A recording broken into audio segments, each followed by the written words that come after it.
আজ পবিত্র একাদশী তিথি। এই সমস্ত ব্রতের মধ্যে একাদশী ব্রত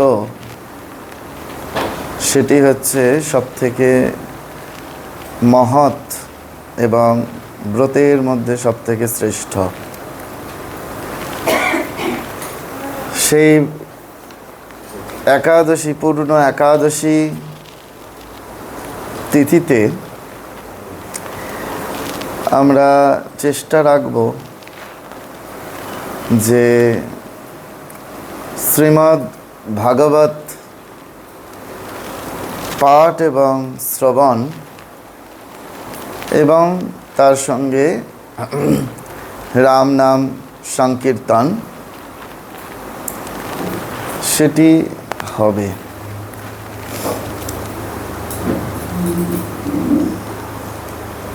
প্রথমে প্রণাম মন্ত্র আমি একবার করে বলবো, আমার পিছে পিছে আপনারা বলবেন। নমো পঙ্কজনাভায়,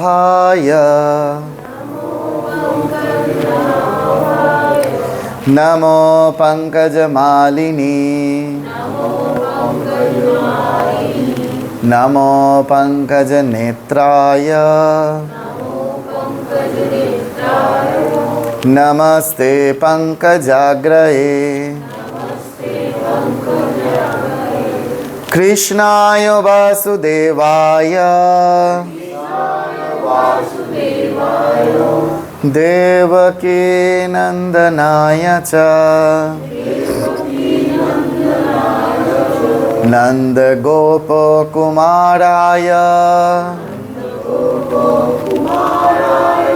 গোবিন্দায় নমো নমঃ।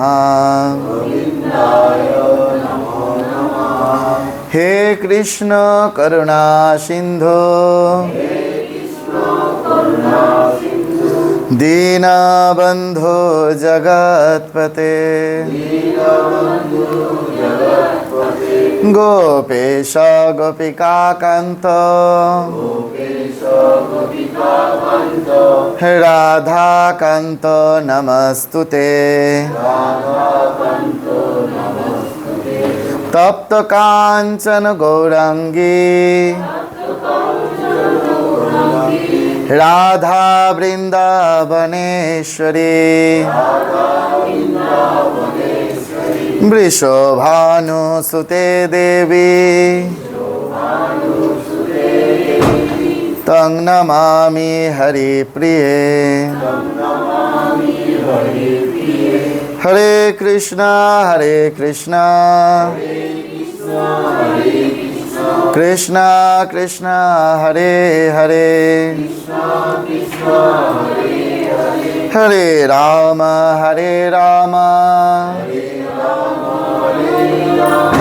রাম রাম হরে হরে, হরে কৃষ্ণ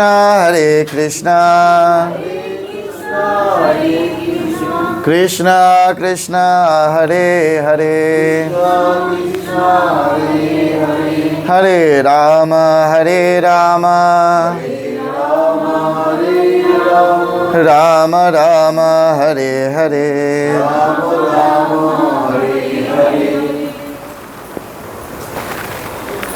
সচ্চিদানন্দ রূপায় বিশ্বতত্ত্বাদি হেতবে তাপত্রয় বিনাশায় শ্রীকৃষ্ণায় বয়ং নমঃ। যিনি জগতের উৎপত্তি, স্থিতি ও লয়ের হেতু এবং আধ্যাত্মিক, আধি দৈবিক ও আধি ভৌতিক এই ত্রিতাপ বিনাশক, সেই সচ্চিদানন্দ স্বরূপ ভগবান শ্রীকৃষ্ণকে আমরা প্রণাম করি। শ্রীমদ্ ভাগবত সেটি, এই কথা বলবেন না, হ্যাঁ কথা বলবেন না। শ্রীমদ্ ভাগবত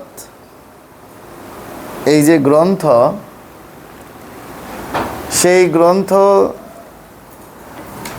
সেই সম্বন্ধে যদি আমরা অবগত না হই, তাহলে এই গ্রন্থের যে নির্যাস সেটি আমরা অনুভব করতে পারবো না।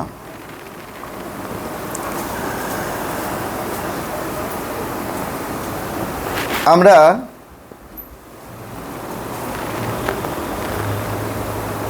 শ্রীমদ্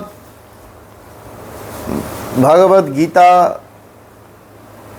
সবাই শুনেছি, কম বেশি সকলেই পড়ে থাকি।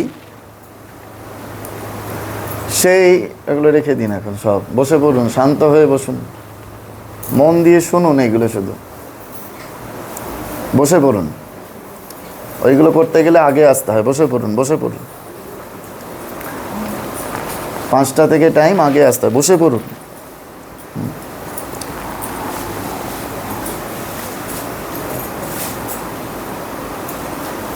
শ্রীমদ্ ভাগবত গীতা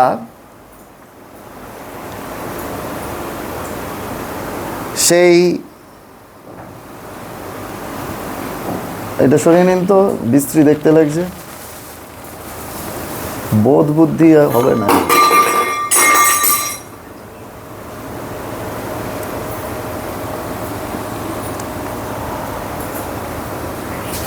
সেই গীতা আমরা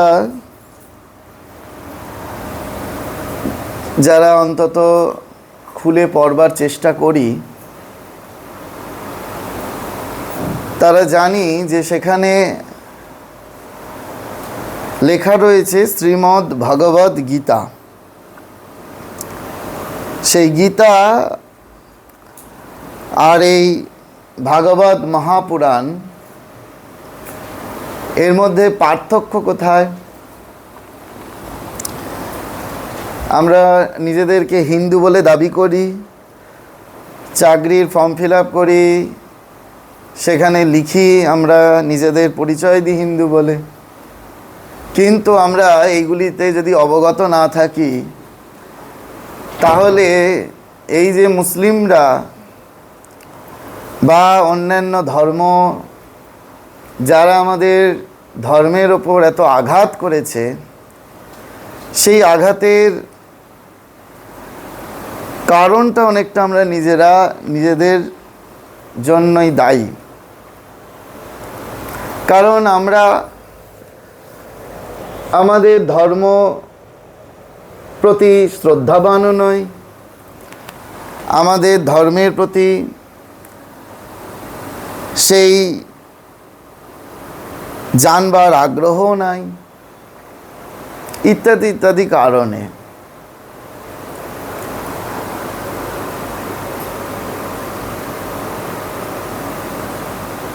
এই শরীরের মনে হয়েছে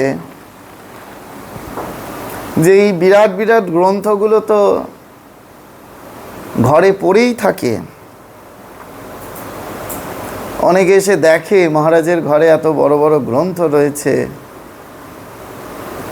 কিন্তু কারুর নিয়ে পড়বার আগ্রহ জন্মায় না।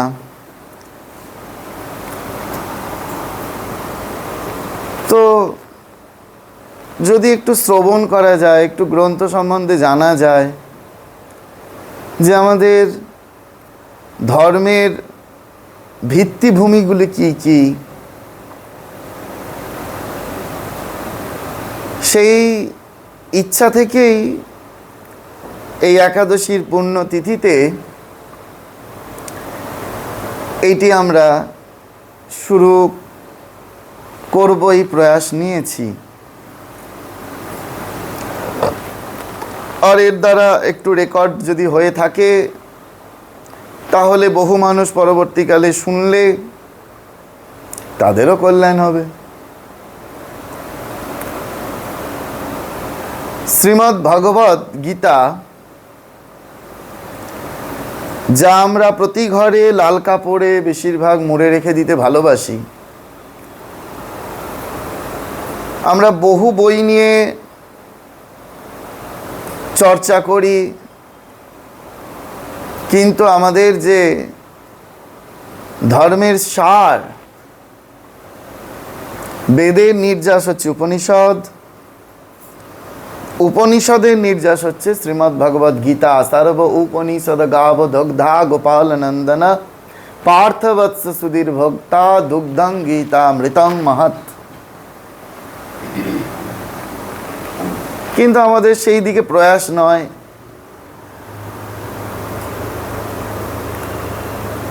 মৃত্যুর পরে দশকর্মা ভাণ্ডার থেকে একটা গীতা কিনে এনে ধপাস করে বুকের ওপর চাপিয়ে দিয়ে আমরা ভাবছি বাবা বিরাট আমাদের সদ্গতি হবে। সারা জীবনে গীতা খুলেই দেখলাম না কি আছে তাতে। কিন্তু মৃত্যুর পরে 5 টাকার একটা গীতা কিনে আনলাম, আর শ্রাদ্ধের দিন যে গীতার ভেতরের লেখা আতস কাজ নিয়ে পড়তে হবে সেই রকম একটা গীতা কিনে ব্রাহ্মণদের দান করে দিলাম। ভাবলাম আমাদের বিরাট কিছু হয়ে গেল। কিন্তু এর দ্বারা যে কিছুই হয় না সেটা আজকে আমরা সময় নিরিখে যদি হয়ে থাকে তাহলে শুনব।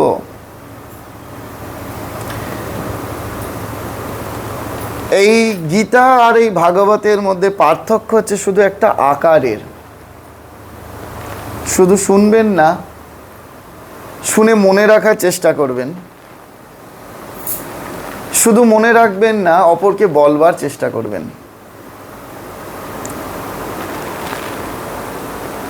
আধ্যাত্মিক পথে আমরা এগোবো, তার মূল লক্ষণ হচ্ছে প্রথম শ্রবণম। আমাদের খুব ভালো করে শুনতে হবে, ভীষণ ভালো করে শুনতে হবে। ওই মোবাইল ফোন ঘাঁটতে ঘাঁটতেও নয়, আমাদের অন্য কিছু চিন্তা করতে করতেও নয়, ঘুমে ঢুলে পড়তে পড়তেও নয়। আমাদের ভীষণ ভালো করে শুনতে হবে। শোনার পরে কি করতে হবে? সেটাকে চিন্তা করতে হবে, মনন করতে হবে।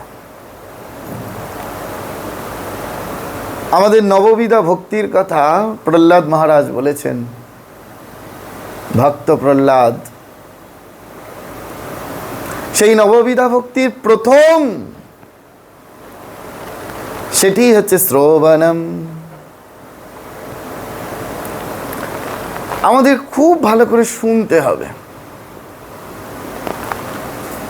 এই যে বাইরের বহু মানুষ বলেন, যেখানেই বক্তৃতা দিতে যাই, মহারাজ আপনি কি ভালো বললেন।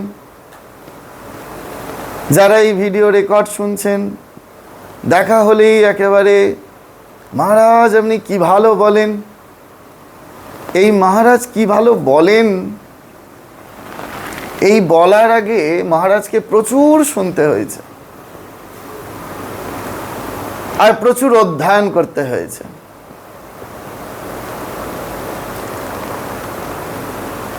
সেই জন্য শ্রবণম, আগে আমাদের শুনতে হবে। ও আচ্ছা, শুনে চলে গেলাম, এক কান দিয়ে ঢোকালাম আর এক কান দিয়ে বার করে দিলাম, এই শোনার কথা না। বলা হচ্ছে শুনে কীর্তনম, অন্তত একজনকে এই কথাগুলো বলতেই হবে। যদি সামনে কাউকে না পাই তাহলে অন্তত ফোন করে বলতে হবে, না হলে লিখে বলতে হবে। শ্রবণম কীর্তনম, কীর্তন করতে হবে। যা শুনছি তা অপরকে আমাকে বলতে হবে যে আজকে ওখানে এই শুনে এলাম, এইগুলো শুনলাম। এই বারবার কীর্তন করতে করতে করতে করতে মনে তার একটা ছাপ পড়বে, প্রভাব পড়বে। এই ভগবদ গীতা আর ভাগবত, এই দুটোর মধ্যে যে পার্থক্য সেটা হলো একটা আকারের। একটা হলো ভগবত, আর এখন আমরা যেটি পাঠ করতে বসি সেটা হচ্ছে ভাগবত। দুটো এক জিনিস নয়। একটা ভগবান প্রবক্তা, একটা সুখদেব প্রবক্তা। একটা দাপরের মধ্যভাগে, একটা কলির প্রারম্ভে কি করে এক হবে? কিন্তু আমরা জানি না দুটোর পার্থক্য কোথায়। খুব মন দিয়ে শ্রবণ করুন, মনে রাখার চেষ্টা করুন। এর আগেও শুক্রবারের পাঠে বলেছি, কিন্তু যেহেতু মূল কেন্দ্র আজকে পাঠ হচ্ছে, সেই জন্য বলি, যেটি ভগবানের মুখ থেকে বেরিয়েছে সেটা হলো শ্রীমদ্ ভগবদ গীতা, যা অর্জুনকে বলেছেন স্বয়ং ভগবান শ্রীকৃষ্ণ। সেটা হলো আকারবিহীন ভগবত। আর এখন যেটা আমরা পাঠ করতে বসেছি সেটি হচ্ছে ভাগবত, শ্রীমদ্ ভাগবত মহাপুরাণ। বইটি দেখাচ্ছি, গোরক্ষপুর গীতা প্রেস থেকে প্রকাশিত। বুঝতেই পারছেন এইরকম একটি মোটা খণ্ড, তবে ভাববেন না যে এটা পুরো, এর আবার একটা খণ্ড আছে। এটা হচ্ছে প্রথম থেকে অষ্টম স্কন্ধ। তাহলে ভগবান নিজে মুখ থেকে যে কথা বার করেছেন সেটা হলো ভগবদ গীতা। যেখানে ভগবানের কথা বর্ণিত হয়েছে সেটা হলো ভাগবত মহাপুরাণ। শ্রীমদ্ ভগবদ গীতায় কতগুলো শ্লোক আছে কে বলতে পারবে?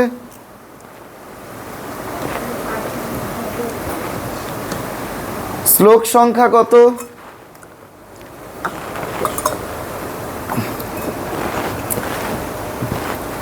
দেখো আমরা হিন্দু তো সন্দেহ হয় মাঝে মাঝে। শ্রীমদ্ ভগবদ গীতার শ্লোক সংখ্যা 700। এগুলো জিকের প্রশ্ন করলে যারা অন্তত চাকরির পরীক্ষা টরীক্ষা দিয়েছে তারাও এগুলো পড়ে, জিকের বইতেই থাকে। কিন্তু আমরা তো সব চাকরি পেয়ে বসে আছি, কেরানিগিরি করছি, কিন্তু এগুলো আমাদের জানার প্রয়োজন নাই। কিন্তু জেনে রাখা প্রয়োজন যেন আর এরপরে ভুল না হয়। শ্রীমদ্ ভগবদ গীতায় মোট শ্লোক সংখ্যা 700। শ্রীমৎ চণ্ডী তারও শ্লোক সংখ্যা 700। ওই জন্য আপনারা মাঝে মাঝে দেখবেন মঠ মিশনে সপ্তশতী যজ্ঞ হয়, ওই 700 শ্লোকে আহুতি দেওয়া হয় বলে তার নাম হচ্ছে সপ্তশতী যজ্ঞ। সেখানে অধ্যায় কত? 18টা অধ্যায় গীতায়। আর এই ভাগবতের শ্লোক সংখ্যা কত? 18,000। কত বললাম? 18,000। কটা চ্যাপ্টার গীতায়? 18টা। আর শ্রীমদ্ ভাগবত মহাপুরাণে 335টা চ্যাপ্টার। তার আবার স্কন্ধে ভাগ আছে, 12টা স্কন্ধ। এখন আপনারা যে গ্রন্থটা আমার কাছে দেখছেন সেটা প্রথম থেকে 8 নম্বর অষ্টম স্কন্ধ পর্যন্ত প্রথম খণ্ড, নবম থেকে দ্বাদশ অবধি দ্বিতীয় খণ্ড।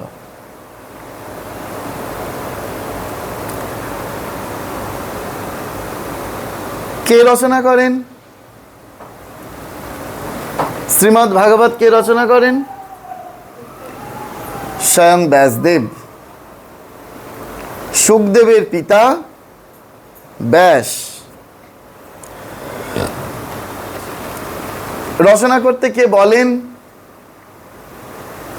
স্বয়ং দেবর্ষি নারদ।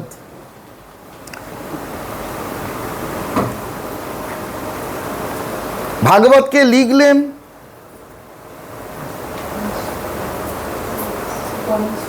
স্বয়ং সিদ্ধিদাতা গণেশ।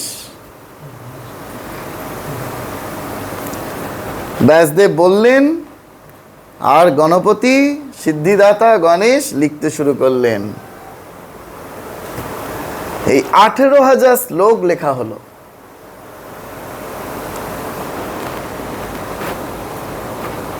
শ্রীমদ্ ভাগবত গীতা পড়বার পরে মাহাত্ম্য পড়া হয়, গীতা মাহাত্ম্য আছে।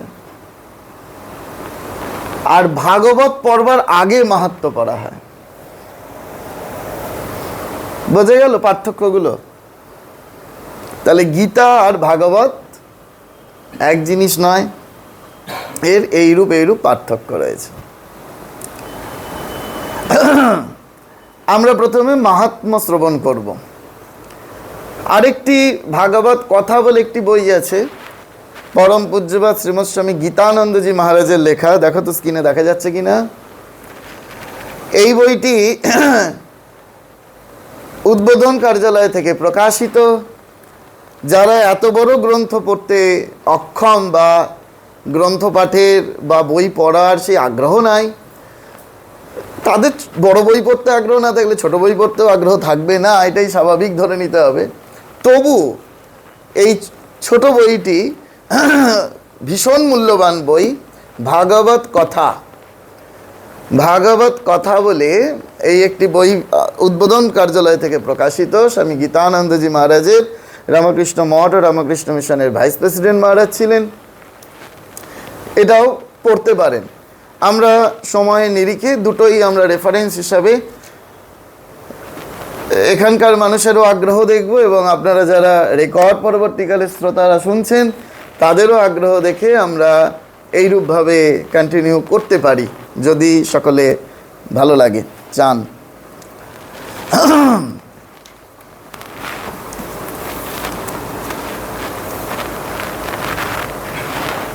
ইহ ঘোরে কলৌ প্রায় জীবশ্চাসুরতং গতঃ ক্লেশাক্রান্তস্তস্বৈব শোধনে কিং পরায়ণম। এই ঘোর কলিকালে জীব প্রায়শই আসুরি স্বভাব পেয়েছে, নানাবিধ ক্লেশে ক্লিষ্ট। এই জীবকে পরিশুদ্ধ করবার শ্রেষ্ঠ উপায় কি? এই দিয়ে শুরু হচ্ছে ভাগবত। যে কলিকাল কি অদ্ভুত পরিস্থিতির মধ্যে দাঁড়িয়ে রয়েছে। এই কলির জীব, শ্রীরামকৃষ্ণদেব বলছেন, কলিহত জীব অন্নগত প্রাণ। সেই কলি জীবকে উদ্ধারণের জন্য উপায় কি রয়েছে? শ্রেয়সং যদ্বৃচ্ছায় পাবনানাং চ পাবনম কৃষ্ণ প্রাপ্তিকরং তস্মাৎ স্বাধনং তদ বদাধুনা। হে সুত, আপনি এমন কোনো শাশ্বত সাধন পথের সন্ধান দিন যা সর্বাপেক্ষা কল্যাণকারী এবং পবিত্রকর, আর যার দ্বারা ভগবান শ্রীকৃষ্ণকে পাওয়া যায়। সেই পথের সন্ধান আমরা এই শ্রীমদ্ ভাগবত থেকে পাব। ভাগবতের মধ্যে সব কিছু রয়েছে। ভগবানের দুই অঙ্গ থেকে দুটি গঙ্গা প্রবাহিত হয়েছে, জানেন তো? আমরা যে গঙ্গায় স্নান করি, ভাগীরথী গঙ্গা, সেই গঙ্গার প্রণাম মন্ত্রে বলা হয়, বলুন সবাই মিলে, গঙ্গাং বাড়ি মনোহারি মুরারি চরণাচ্যুতম ত্রিপুরারি শিরোচ্চারি পাপহারি পুনাত্মা। এই গঙ্গা, ভাগীরথী গঙ্গা, গঙ্গা বাড়ি খুব মনোহর। গঙ্গাং বাড়ি মনোহারি মুরারি চরণাচ্যুতম। ভগবান মুরারি, ভগবান নারায়ণের চরণ থেকে চ্যুত হয়েছে। মুরারি চরণাচ্যুতম। আর ভগবানের মুখ থেকে এই ভাগবতী গঙ্গা চ্যুত হয়েছে। এই দুটোই গঙ্গা। ভাগীরথী গঙ্গায় স্নান করলে আমাদের কি হয়? সমস্ত পাপ দূরীভূত হয়। ঠিক সেই রকম আমরা এই ভাগবতী গঙ্গায় যদি স্নান অবগাহন করতে পারি, আমাদের সমস্ত পাপ থেকে আমরা নিজেদেরকে উদ্ধার করতে পারবো। সেটা আজকে আমরা শুনবো, যত দেরি হোক শুনে যাব। এবং যেখানে গঙ্গা নেই, যে শহরে যে রাজ্যে গঙ্গা নেই, স্নান করতে গেলে গঙ্গার কাছে যেতে হচ্ছে। ভাগীরথী গঙ্গা আমাদের কাছে এসেছেন আমাদেরকে কৃপা করবার জন্য। চিন্তামণি লোক সুখাং সুরদ্রু সর্গ সম্পদাম প্রয়চ্ছতি গুরু প্রীত বৈকুণ্ঠং যোগী দুর্লভম।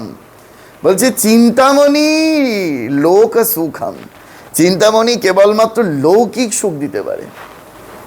পরশমণি চিন্তামণি শুধু লৌকিক সুখ দিতে পারে। আর কি? কল্পবৃক্ষ স্বর্গ সম্পদাম, কল্পবৃক্ষ বড় জোর স্বর্গীয় সম্পদই দিতে পারে। কিন্তু কি হবে? আমরা স্বর্গে গেলাম, দেবতা হলাম। যেমন 5 বছরের জন্য মিনিস্টার পোস্ট হয় না, মন্ত্রী হয়, সেরকম স্বর্গের দেবতাদের পোস্ট হয়। স্বামী বিবেকানন্দ একদিন বেলুড় মঠে স্বামীজির ঘরে বসে সকলের সাথে কথা বলছেন, নিয়ে বলছেন, এই দেখো এই নিরঞ্জন, বাবুরাম দাদা, এরা সব বসে রয়েছে। বলছে তুই বরুণ ছিলিস, তুই ইন্দ্র ছিলিস, তুই পবন ছিলিস, তোদের পুণ্য শেষ হয়ে গেছে, তাই আজকে তোরা রাখাল বাবুরাম নিরঞ্জন হয়ে বসে আছিস। গীতায় ভগবান তাই বলছেন, ক্ষীণে পূর্ণে মর্ত লোকে বিসন্তি। আমাদের ওখানে যখন পুণ্য শেষ হয়ে যাবে তখন আবার আমাকে এই মর্তে চলে আসতে হবে। সেই জন্য বলছেন কল্পবৃক্ষ বড়জোর স্বর্গীয় সম্পদই দিতে পারে, কিন্তু প্রয়চ্ছতি গুরু প্রীত, গুরুদেব যদি একবার প্রসন্ন হন তাহলে ভগবানের বৈকুণ্ঠম যোগী দুর্লভম, ভগবানের যোগী দুর্লভ নিত্য বৈকুণ্ঠ ধাম দিতে পারেন। প্রীতি সৌনক চিত্তে তে হ্যাত বচমি বিচারিয়াচা সর্ব সিদ্ধান্ত নিষ্পন্নম সংসার ভয়নাশনম।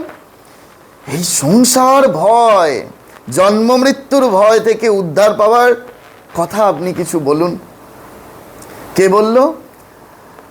সৌনক মুনিকে সুত বলল। সৌনক মুনি তখন বলছেন, সুখদেব কলিযুগে জীবকে কালরূপী সর্পের গ্রাসে পতিত হওয়ার মহাভয় থেকে রক্ষা করার জন্য শ্রীমদ্ ভাগবত শাস্ত্রে প্রবচন করেছেন।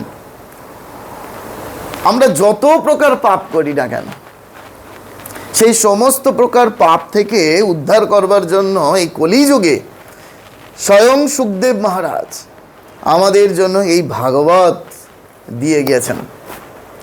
যেই এই কথা বলেছেন,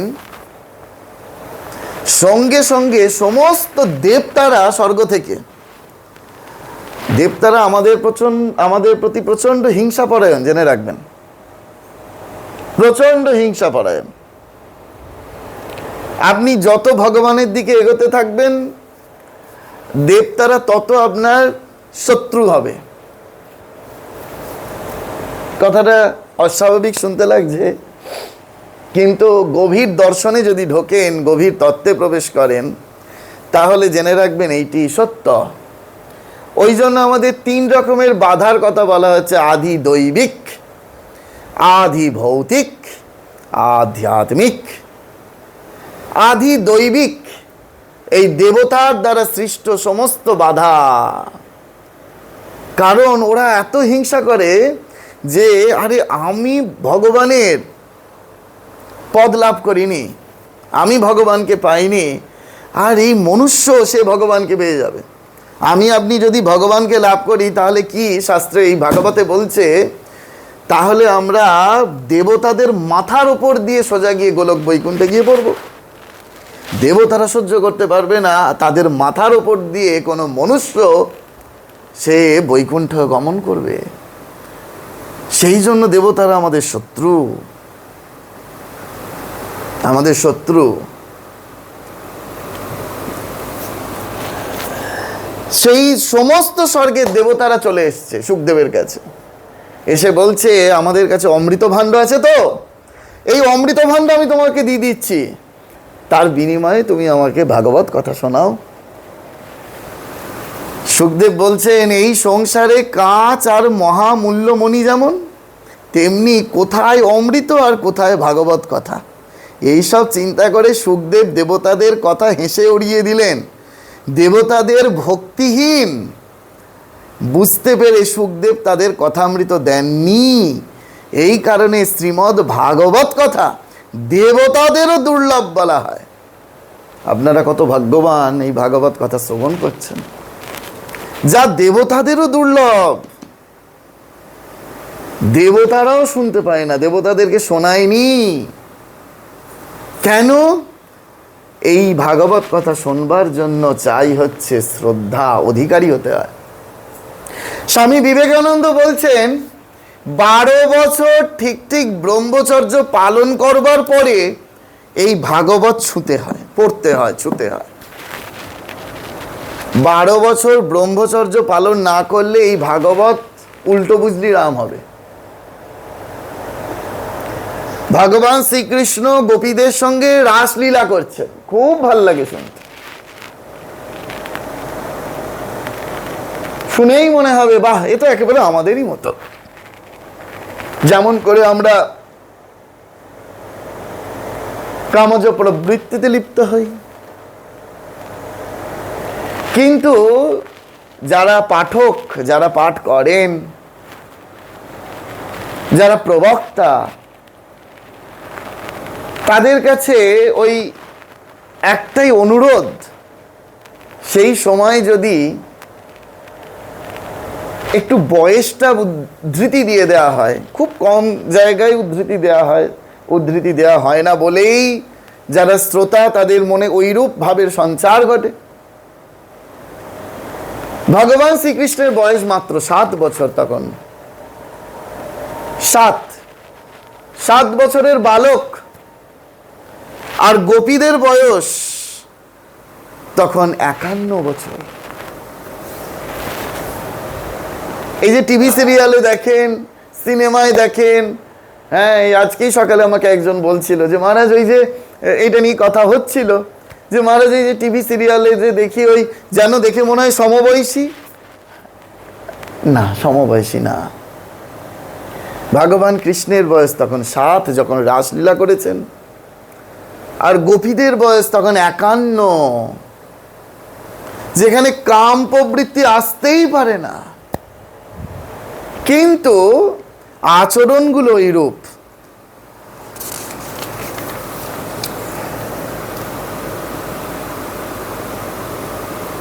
যখন এইরূপ অবস্থা, তখন নারদ এই সমস্ত কলিযুগে সর্বত্র ঘুরছেন, বিশ্ব চরাচরে ঘুরতে ঘুরতে পৃথিবীতে এসেছেন। অহং তু পৃথিবীং ইয়াতো জ্ঞাত্বা সর্বত্র মামিতি পুষ্করাঞ্চা প্রয়াগাঞ্চা কাসিং গোদাবরিং তথা। নারদ বলছেন যে পৃথিবীকে সর্বশ্রেষ্ঠ লোক মনে করে আমি এখানে এসেছি। এখানকার পুষ্কর, প্রয়াগ, কাশী, গোদাবরী, হরিদ্বার, কুরুক্ষেত্র, শ্রীরঙ্গ এবং সেতুবন্ধ, রামেশ্বর আদি তীর্থে তীর্থে ভ্রমণ করেছি, কিন্তু মনের শান্তি কোথাও পেলাম না। বর্তমানে অধর্মের সহায়ক কলিযুগের পৃথিবীকে ক্লিষ্ট করে রেখেছে। এত তীর্থ, যে এগুলোকে আমরা তীর্থ বলছি, ধাম বলছি, নারদ সব ঘুরল, ঘুরে একটা জায়গাতেও শান্তি পেল না, একটা জায়গাতেও শান্তি পেল না। কারণ এই কলি একেবারে পৃথিবীকে ক্লিষ্ট করে রেখেছে। এইভাবে কলির সমস্ত দোষ সকল দেখতে দেখতে পৃথিবী পরিভ্রমণকালে আমি যমুনা তীরে ভগবান শ্রীকৃষ্ণের লীলাভূমিতে উপস্থিত হই। কে বলছে? নারদ বলছে। ঘটনা খুব মন দিয়ে শুনুন, একেবারে মন দিয়ে শ্রবণ করলে খুব আন্তরিকভাবে হৃদয়ে ভক্তি উদিত হবে। কে বলেছে জানেন? শ্রীরামকৃষ্ণদেব। কাকে বলেছে? মাস্টার মশাই মহেন্দ্রনাথ গুপ্তকে। ঠাকুরের প্রেসক্রিপশানে 7টা বই আছে, ঠিক আছে? কথামৃতে পাঠের দিন আমায় মনে করাবেন, বলবো। প্রথম প্রেসক্রিপশানটাই হচ্ছে নাম্বার 1 মেডিসিন মাস্টার মশাইকে, ওগো রোজ একটু করে ভাগবত পড়বে, ভক্তি বাড়বে। ওগো রোজ একটু করে ভাগবত পড়বে, মাস্টারকে বলেছিলেন শ্রীরামকৃষ্ণদেব, ভক্তি বাড়বে। সেই ভক্তির কথা আসবে। দেখুন কি অদ্ভুত যোজনা, খুব মন দিয়ে শুনুন, না হলে বুঝতে পারবেন না। যেই লীলাভূমিতে উপস্থিত হলেন, হে মুনিগণ শুনুন, সেখানে আমি এক আশ্চর্য ব্যাপার দেখলাম। কি এই আশ্চর্য ব্যাপার? যদি ভালো করে শোনেন, বাড়ি গিয়ে বাচ্চাদের বলতে পারবেন, এই গল্প এইগুলো। সেই যমুনার তীরে নারদ মুনি এক আশ্চর্য ব্যাপার দেখলেন সেখানে এক যুবতী স্ত্রী বিষণ্ণ মনে বসে কাঁদছে। তার দুই পাশে দুইজন অচেতন বৃদ্ধ পুরুষ দীর্ঘশ্বাস ফেলছে। ওই স্ত্রী লোকটি কখনো তাদের শুশ্রূষা করে জ্ঞান ফেরানোর চেষ্টা করছে, আবার কখনো তাদের সামনে বসে কাঁদছে। বুঝতে পারলেন? একটা যুবতী স্ত্রী, সেই যুবতী পাশে দুইজন বৃদ্ধ রয়েছে, সেই বৃদ্ধরা অচেতন, দীর্ঘশ্বাস ফেলছে, নাভিশ্বাস উঠেছে। সেই যুবতী মাঝে মাঝে তাদের প্রাণ ফেরানোর চেষ্টা করছে, আর যখন প্রাণ ফেরাতে পারছে না তখন বসে বসে তাদের সামনে কাঁদছে। তাহলে এই যুবতীকে, নারদের মনে প্রশ্ন উঠল, নারদ উবাচা কাসিত্বং কাবিমৌ চেমা নার্য কা পদ্মলোচনা বদো দেবী সবিস্তারং সস্য দুঃখস্য কারণম।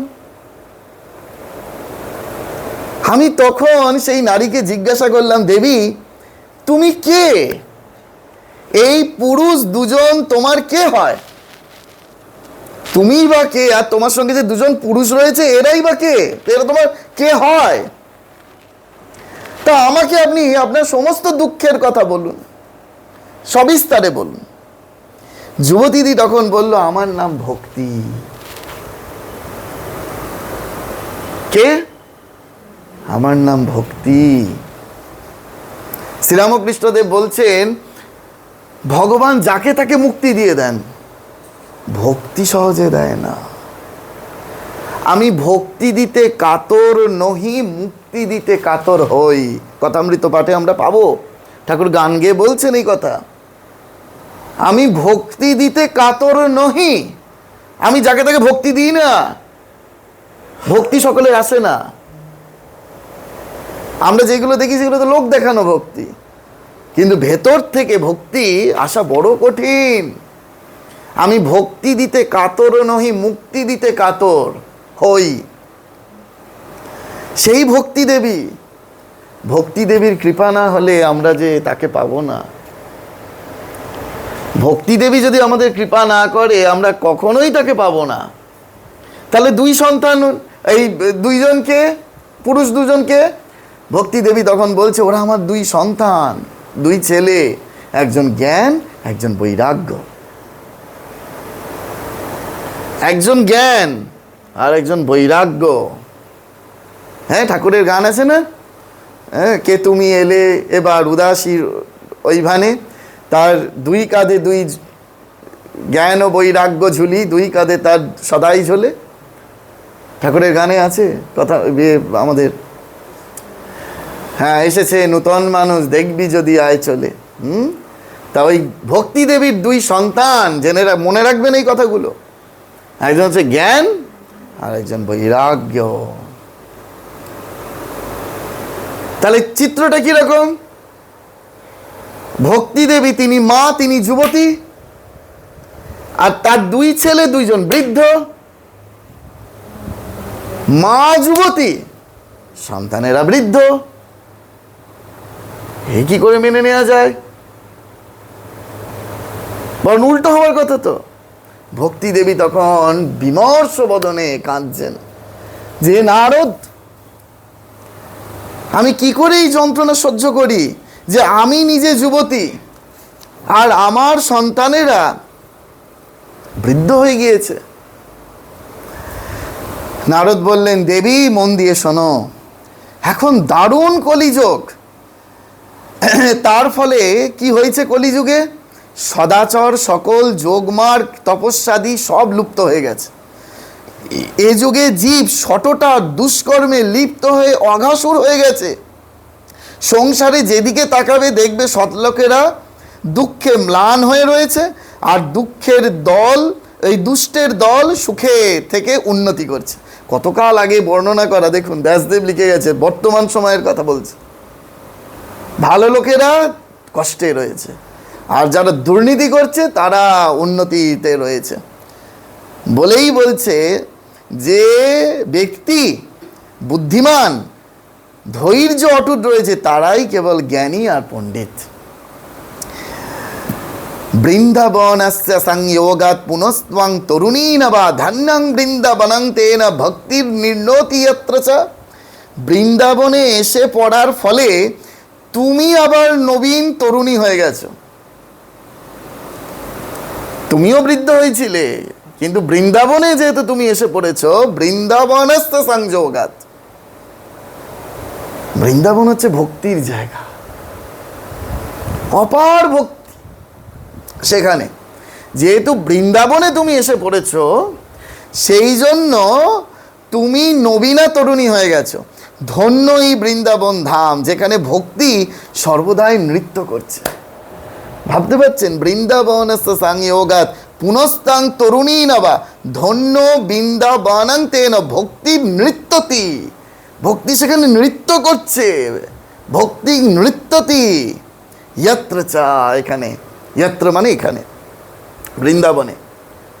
আমি নিজে দেখেছি, বৃন্দাবনে গেছি যখন, সকালবেলা ড্রাইভার গাড়ি স্টার্ট দেবে, রাস্তা থেকে ধুলো এরকম আঙুলে ঠেকিয়ে জিভে ঠেকাচ্ছে। শ্রীরামকৃষ্ণদেব কতকাল আগে বলে গেছে, বৃন্দাবনের রজ সাক্ষাৎ ব্রহ্ম, সাক্ষাৎ ব্রহ্ম। আমরা পারবো রাস্তায় এরকম ধুলো নিয়ে এরকম জিভে ঠেকাতে? পারবো না। ওখানে ভক্তি সর্বদা সকলের মধ্যে নৃত্য করছে, সেই জন্য সেখানে তুমি নবীন তরুণী হয়েছ। কিন্তু কি জানো, অত্রেম গ্রাহ কাভান্য ইয়ারারোপি মুঞ্চতা কিঞ্চিৎ দাত্ম সুখে নেহা প্রসূতির মান্যতে নয়। এখানে এমন কেউ নেই যে তোমার দুই ছেলে জ্ঞান এবং বৈরাগ্যের গুণকীর্তন করে, এই জন্য তারা বৃদ্ধ প্রাপ্ত অবস্থা থেকে মুক্তি লাভ করছে না। হ্যাঁ, ভক্তি আছে কিন্তু জ্ঞান নাই আর বৈরাগ্য নাই। এখন আমাদের অবস্থা ঠিক তাই। আমরা ভক্তি করি ঠিকই, কিন্তু আমাদের ভক্তির পিছনে জ্ঞান নাই। শ্রীরামকৃষ্ণদেব বলছেন, যাকে ভক্তি করবে তার সম্বন্ধে আগে একটু জানো, এই জানার নাম হচ্ছে জ্ঞান। চৈতন্য মহাপ্রভু কতকাল আগে বাসুদেব সার্বভৌমকে বলে গেছেন যে জ্ঞান মিশ্রিতা ভক্তি সার। শুধু ভক্তি সার নয়, ভক্তির মধ্যে জ্ঞান মিশ্রিত করতে হবে। আমার মনে হলো আমি গিয়ে শ্রীরামকৃষ্ণ মন্ত্রে দীক্ষা নিয়ে নিলাম, আমার মনে হলো আমি গিয়ে নিতাই গৌরাঙ্গের মন্ত্র নিয়ে নিলাম, কিন্তু নিতাই গৌরাঙ্গ কে জানলাম না। কে একটা আমার সেদিন একজন বলল কানলা থেকে ঘুরে এসে, নিতাই গৌরাঙ্গ, গৌরাঙ্গ মহাপ্রভু, নিত্যানন্দ মহাপ্রভুরা দুই ভাই না? বললাম রক্ষে করো। তাহলে আমরা এগুলো জানছি না, জানবার চেষ্টাও করছি না, কিন্তু গিয়ে দীক্ষাটা নিয়ে নিলাম। আর এখন তো হয়েছে ফেসবুক আর রিলস, ওই দেখে ভাবছি আমরা সব কিছু জেনে যাব। এই ভক্তি দেবী, আমি একটু জাম্প আউট করছি, ভক্তি দেবী তিনি তরুণ যুবতী, আর এরা বৃদ্ধ, জরাজীর্ণ, নাভিশ্বাস উঠে গেছে। এদের আবার পুনরায় যুবক অবস্থায় ফেরার উপায় কি? উপায় হচ্ছে একমাত্র ভাগবত শ্রবণ। এই ভাগবত পাঠ করলে কি হবে? একসঙ্গে তিনটে জিনিস পাওয়া যাবে। কি কি? ভক্তি পাবো, জ্ঞান পাবো, বৈরাগ্য পাবো। পেতে চান আপনারা? যদি পেতে চান তাহলে মন দিয়ে ভাগবত শুনতে হবে। আর যদি মনে হয় যে না, ওই মহারাজ SMS লিখে দিয়েছে একটু টাইম পাস করে আসি, তাহলে টাইম পাস করা হবে। শ্রীরামকৃষ্ণদেব বলেছেন রোজ একটু করে ভাগবত পড়লে ভক্তি বৃদ্ধি পায়। কিন্তু ভাগবত পাঠের থেকে ভাগবত শ্রবণে গুরুত্ব বেশি দেওয়া হয়েছে।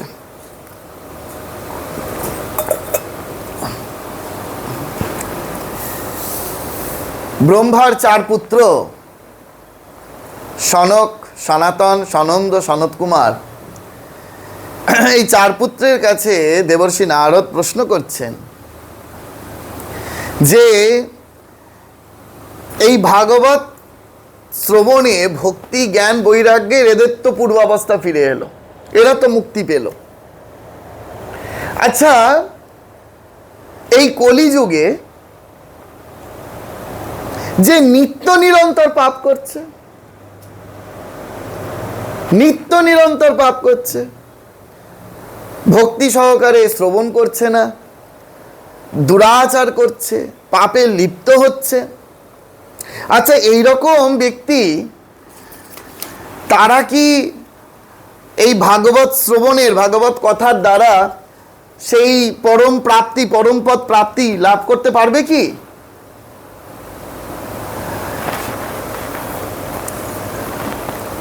ये मानवा पापकृतस्तु सर्वदा सदा दुचाररता विमार्गगा क्रोधाग्नि दग्धा कुटिलस्य कामिना सप्ताह यज्ञेन कलौ पुनन्तिते।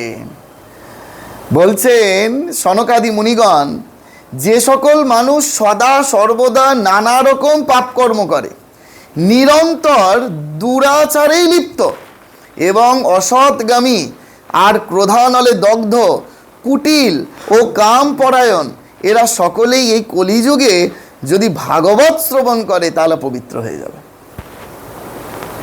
এত দূর কথা বলা হচ্ছে, এটা হচ্ছে মাহাত্ম্য পড়া হচ্ছে। আমরা যদি গুরুত্বটা না দিই, গুরুত্বটা না বুঝি, তাহলে এই যে এতগুলো পাতায় 18,000 শ্লোকে কি বলা আছে আমরা তো খুঁজতে যাব না। এই একটা মজার কথা খুব বলি না, যে বাড়ির কর্তামশাই জল গড়িয়েও খেতে পারে না, বউয়ের ওপর নির্ভর করে থাকে। সেই রকম কর্তামশাই বলছে, ওগো শুনছো, আমার ওই হলুদ ব্যাগটা দেখতে পেয়েছো? গিন্নি ওইদিকে রান্নাঘরে রান্না করেই যাচ্ছে। কি গো শুনতে পাচ্ছ না, হলুদ ব্যাগটা খুঁজে পেয়েছো?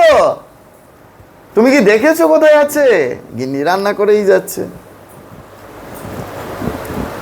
তুমি কি কানের মাথা খেয়ে বসে আছো নাকি? শুনতে পাচ্ছ না?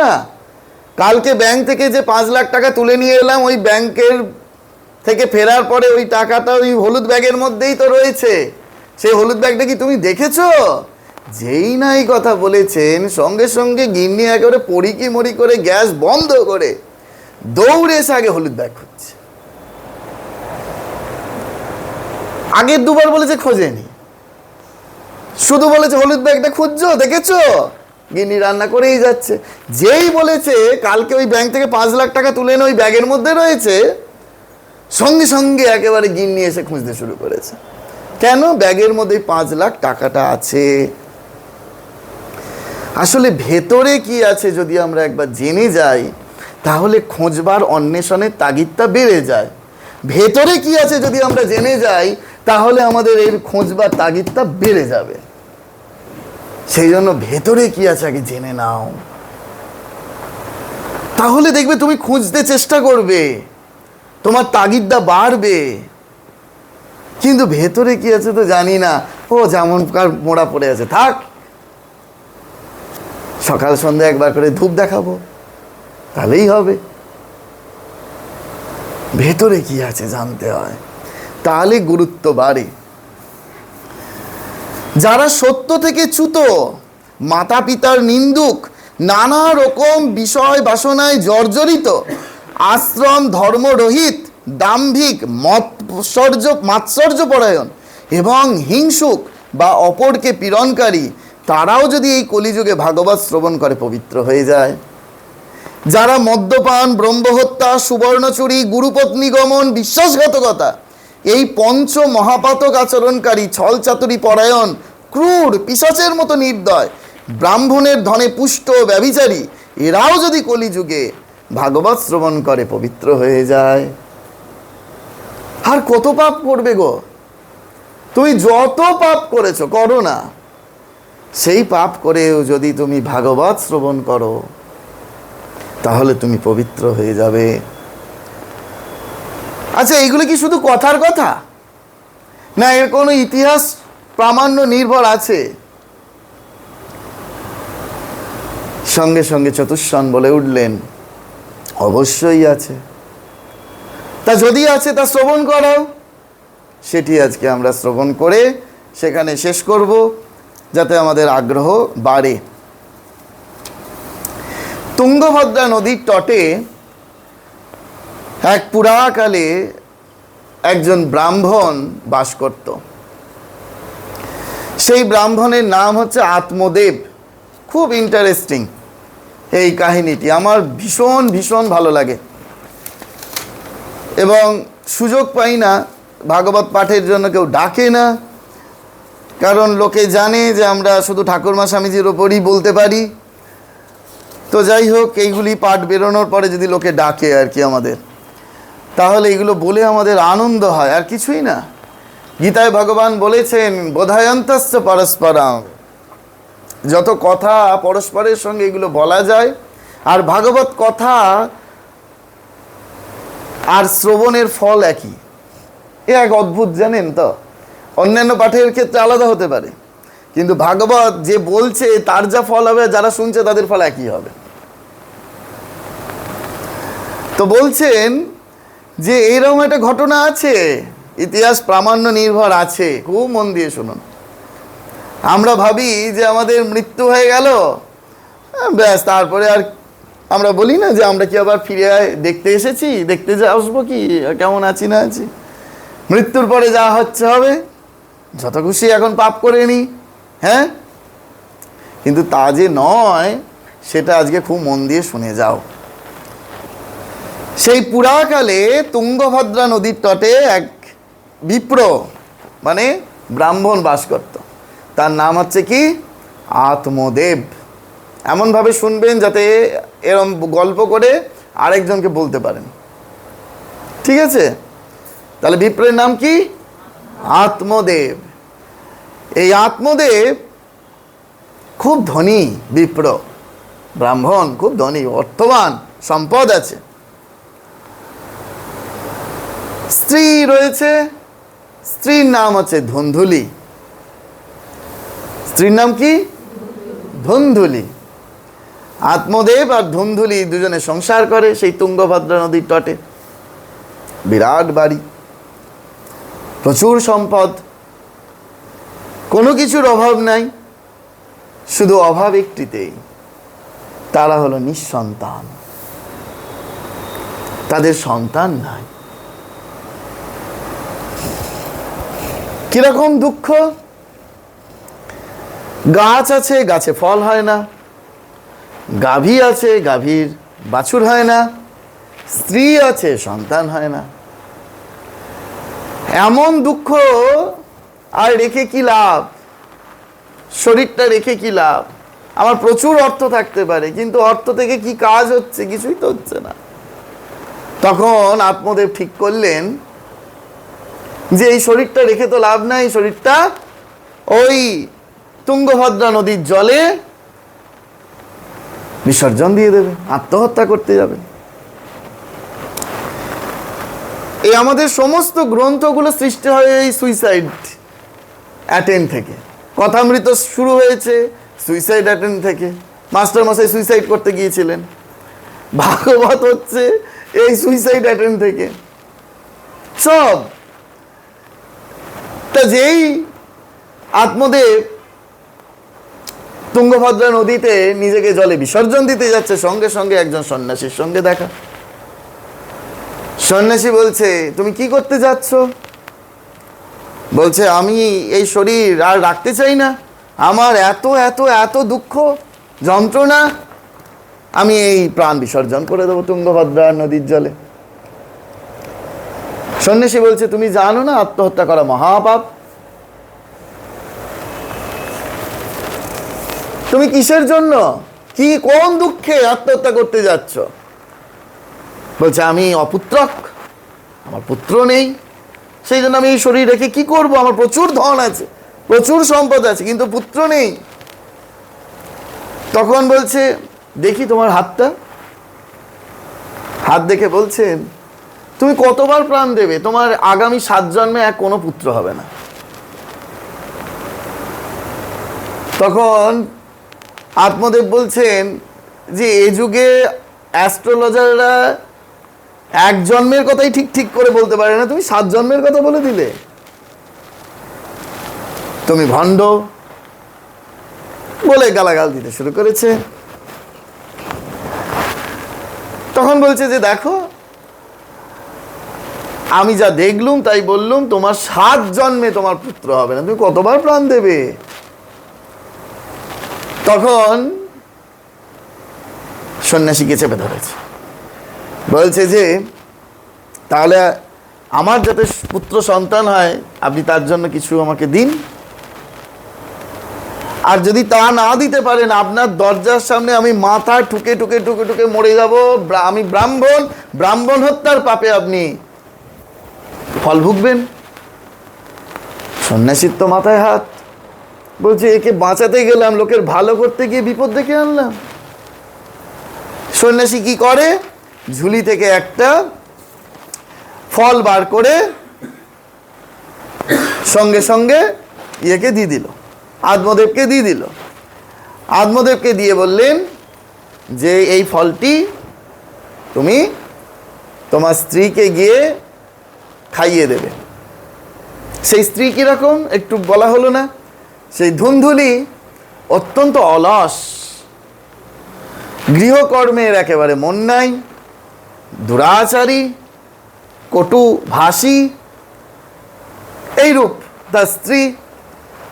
সেই সন্ন্যাসী বললেন এই ফলটি তোমার স্ত্রীকে গিয়ে খাইয়ে দেবে এবং কারুর সাথে কলহ করতে বারণ করবে, পবিত্র জীবন যাপন করতে বলবে, তাহলেই তুমি পুত্র সন্তানের মুখ দেখবে। সে তো আনন্দে একেবারে আত্মহারা হয়ে ফলটি নিয়ে গিয়ে বাড়ি চলে গেল। বাড়ি গিয়েই ধুন্দুলিকে ডাকছে, ওগো শুনছো তোমার জন্য কি এনেছি দেখো, কি এনেছি দেখো। ধুন্দুলি ভাবলো ওরে বাবারে, নিশ্চয়ই অঞ্জলি জুয়েলার্স থেকে 22 ক্যারেট যুক্ত সোনার গয়না এনেছে। দৌড়াতে দৌড়াতে দৌড়াতে দৌড়াতে গেছে, কি এনেছো আমার জন্য? এই দেখো তোমার জন্য ফল এনেছে। ফল এনে কি হবে? না, এই সন্ন্যাসী এই ফলটা দিয়েছে, এই ফলটা যদি তুমি খাও তাহলে আমাদের সন্তান হবে, পুত্র সন্তান হবে। আচ্ছা ঠিক আছে দাও, এখন খাবো না, আমি স্নান টান করে শুদ্ধভাবে পবিত্র হয়ে তারপরে ফলটা খাবো বলে নিয়ে নিল। যেই ফলটা নিয়ে নিল তখন ধুন্দুলি ভাবছে যে পৃথিবীর মধ্যে সব থেকে সুখী মানুষ হচ্ছে যার কোনো সন্তান হয়নি। সব থেকে সুখী ব্যক্তি পৃথিবীর মধ্যে যার কোনো সন্তান হয়নি। এই যে আমার সমস্ত বান্ধবীরা আসে, তাদের এত এত সন্তান হয়েছে, তাদের রূপ লাবণ্য চলে গিয়েছে, আমি এখনো পূর্ণ যুবতী, আমি নিঃসন্তান, তো আমি এটা খাবো না। বিকেল বেলা হয়েছে, সমস্ত পাড়া থেকে সব মেয়ে বউরা বেরিয়েছে, একসঙ্গে বসে গল্প হবে। যেই গল্প হবে তখন ধুন্ধুলি সকলের মাঝখানে সেই খবরটা দিলে যে দেখ আজকে আমার স্বামী আত্মদেব একটা ফল নিয়ে এসেছে। কি ফল? না এই ফলটা খেলে বলছে নাকি আমার পুত্র সন্তান হবে। বলছে সে তো খুব ভালো কথা, তুই মা হবি, তোর এই অপবাদ ঘুচবে, খেয়ে নে শিগগিরি। বলছে খেপেছিস নাকি তোরা? আমি খাই, আমি এত বোকা? যদি আমি এটা খেয়ে বাই চান্স গর্ভবতী হয়ে যাই তাহলে কি হবে? তাহলে আমার সমস্ত রূপ লাবণ্য চলে যাবে। যদি ঘরে আগুন লাগে সবাই পালিয়ে যাবে, কিন্তু আমি পালাতে পারবো না, আমি একদম ছবি হয়ে যাব। আমি পাঠে শুনে এসেছি এই সুখদেব 16 বছর গর্ভে ছিল। আরে 16 বছর থাকতে হবে না, যদি 6 বছর আমার গর্ভে সন্তান থাকে তাহলেই তো পটল তুলবো।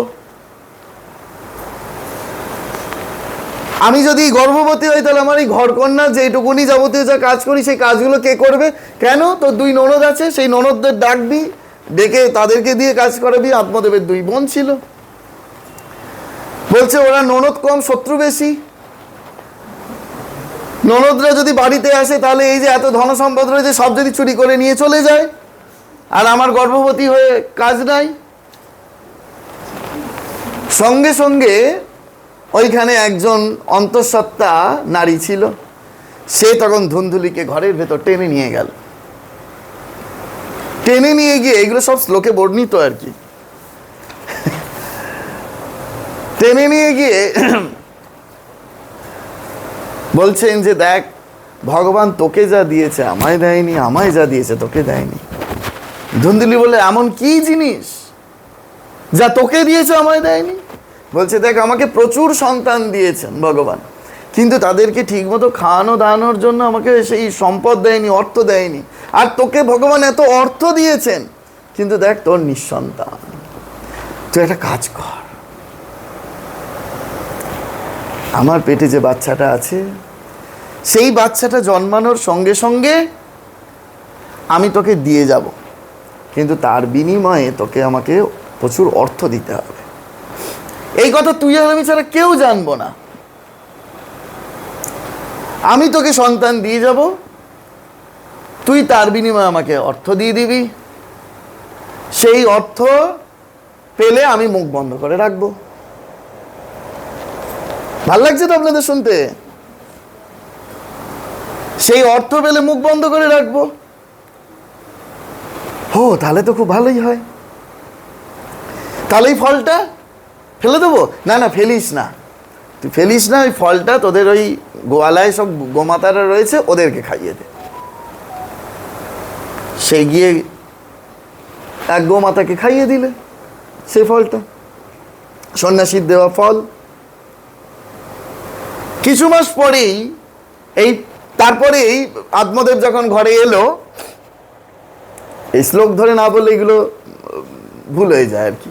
যে আত্মদেব ঘরে এলো, জিজ্ঞেস করলে যে তুমি ফল খেয়েছো? বলছে হ্যাঁ, ফল খেয়ে তো আমার কেমন শরীরটা আনচান আনচান, নাটক শুরু হয়েছে ধুন্ধুলির। অন্তঃসত্ত্বা অবস্থায় মায়েদের যা যা যাবতীয় হয় সব নাটক করতে শুরু করেছে, যে আমার শরীরটা কেমন কেমন করছে, এই এই এই হচ্ছে। আর সহজ সরল আত্মদেব সে তো বিশ্বাস করে গেল। কিছু মাস পরে সেই সন্তান জন্মানোর সঙ্গে সঙ্গে পুত্র সন্তান, সেই বান্ধবী তার কাছে, ধুন্ধুলির কাছে এসে দিয়ে গেল, তার বিনিময়ে প্রচুর অর্থ নিয়ে গেল। অর্থ নেওয়ার পরে মুখ বন্ধ। আত্মদেব খুশি, ঘরে পুত্র সন্তান জন্মগ্রহণ করেছে, কি তার নাম রাখা যাবে?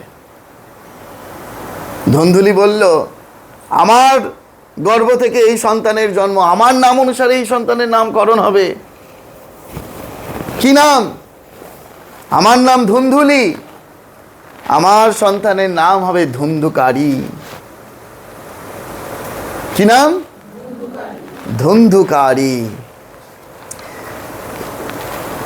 এই ভাগবতের পঞ্চম অধ্যায়, 335টা অধ্যায়ের মধ্যে পঞ্চম অধ্যায়টায় রয়েছেই ধুন্ধুকারীর প্রেতজনী প্রাপ্তি এবং তা থেকে মুক্তি। সঙ্গে সঙ্গে আত্মদেব বলছেন করো কি, করো কি? ধুন্ধুকারী আবার নাম রাখে কেউ? ধুন্ধু মানে পাপ, যে পাপ কার্য করে তাকে ধুন্ধুকারী বলা হয়। যে পাপ কার্য করে তাকে ধুন্ধুকারী বলা হয়। তুমি এই নাম রাখবে? হ্যাঁ, এই নাম রাখবে, ধুন্ধুকারী। 3 মাস বাদে সেই যে ফল খেয়েছিল গরুর গর্ভ থেকে, গোমাতার গর্ভ থেকে একটি সন্তান জন্মগ্রহণ করলো, সন্তানটি মনুষ্য সন্তান হলো।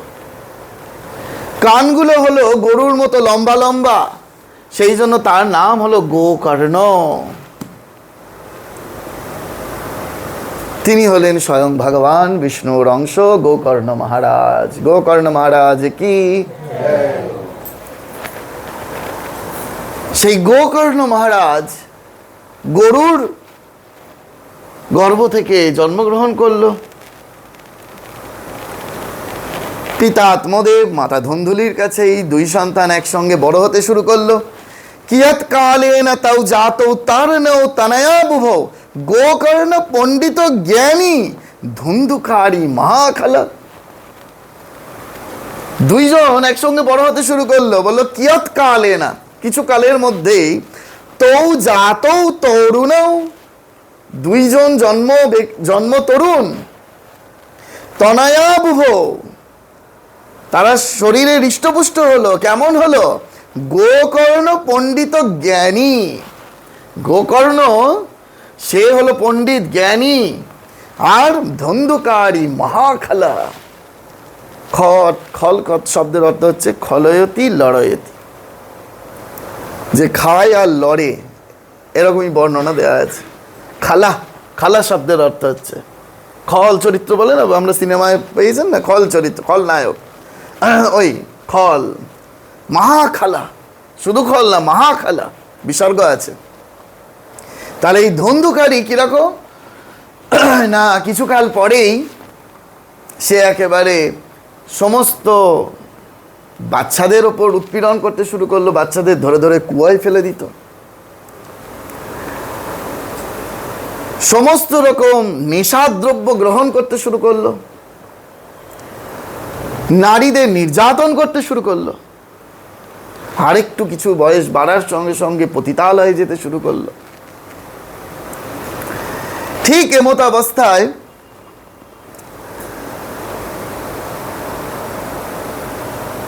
আত্মদেবের কাছে এসে একদিন ধন্ধুকারী বলছে, আমাকে অর্থ দাও, সম্পদ দাও।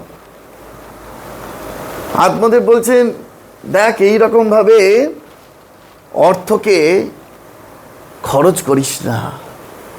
অর্থ হচ্ছে লক্ষ্মী স্বরূপ। সেই অর্থ দ্বারা যদি ভগবানের সেবা হয় তাহলে মা লক্ষ্মী খুশি হন। মা লক্ষ্মী আরো উপচে আসবেন।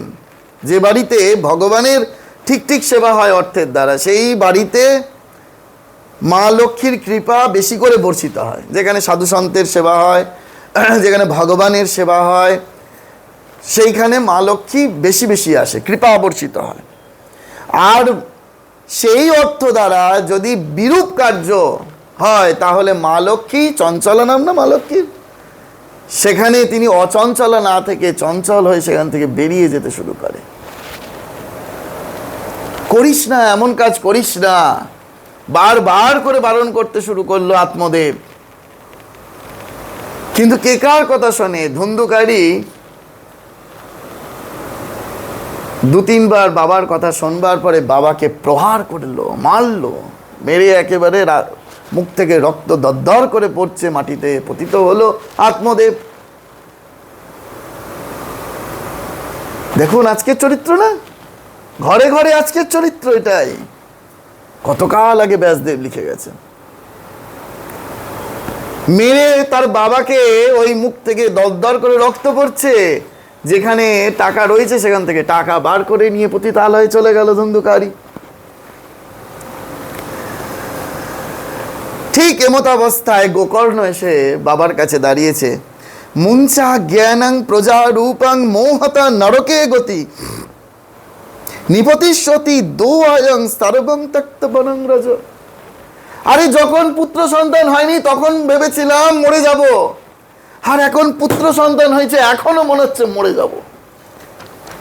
দেখুন আমাদের অবস্থা ঠিক তাই। যখন সন্তান জন্মগ্রহণ করে না তখন ভাবি যে মা একটা সন্তান দাও, মা একটা সন্তান দাও। কিন্তু যেই সন্তান একেবারে বিরূপ আচরণ করে, আপনার কথা না শুনে কার্য করে, তখন মনে হয় তোর জ্বালায় অতিষ্ঠ, এবার আমাকে মরে যেতে হবে। সন্তান হয়ে আবার মরে যেতে চাই আমরা। দেখুন এক কথা বলছে, সন্তান যখন বংশে কালিমালিপ্ত করে, ধুন্ধুকারী কি করলো? সেই বংশকে কালিমালিপ্ত করলো। আপনার ঘরে সন্তান হয়েছে, আপনার অমতে বিয়ে করলো, আপনি সুখী হচ্ছেন না কিছুতেই। ঠিক এক জিনিস,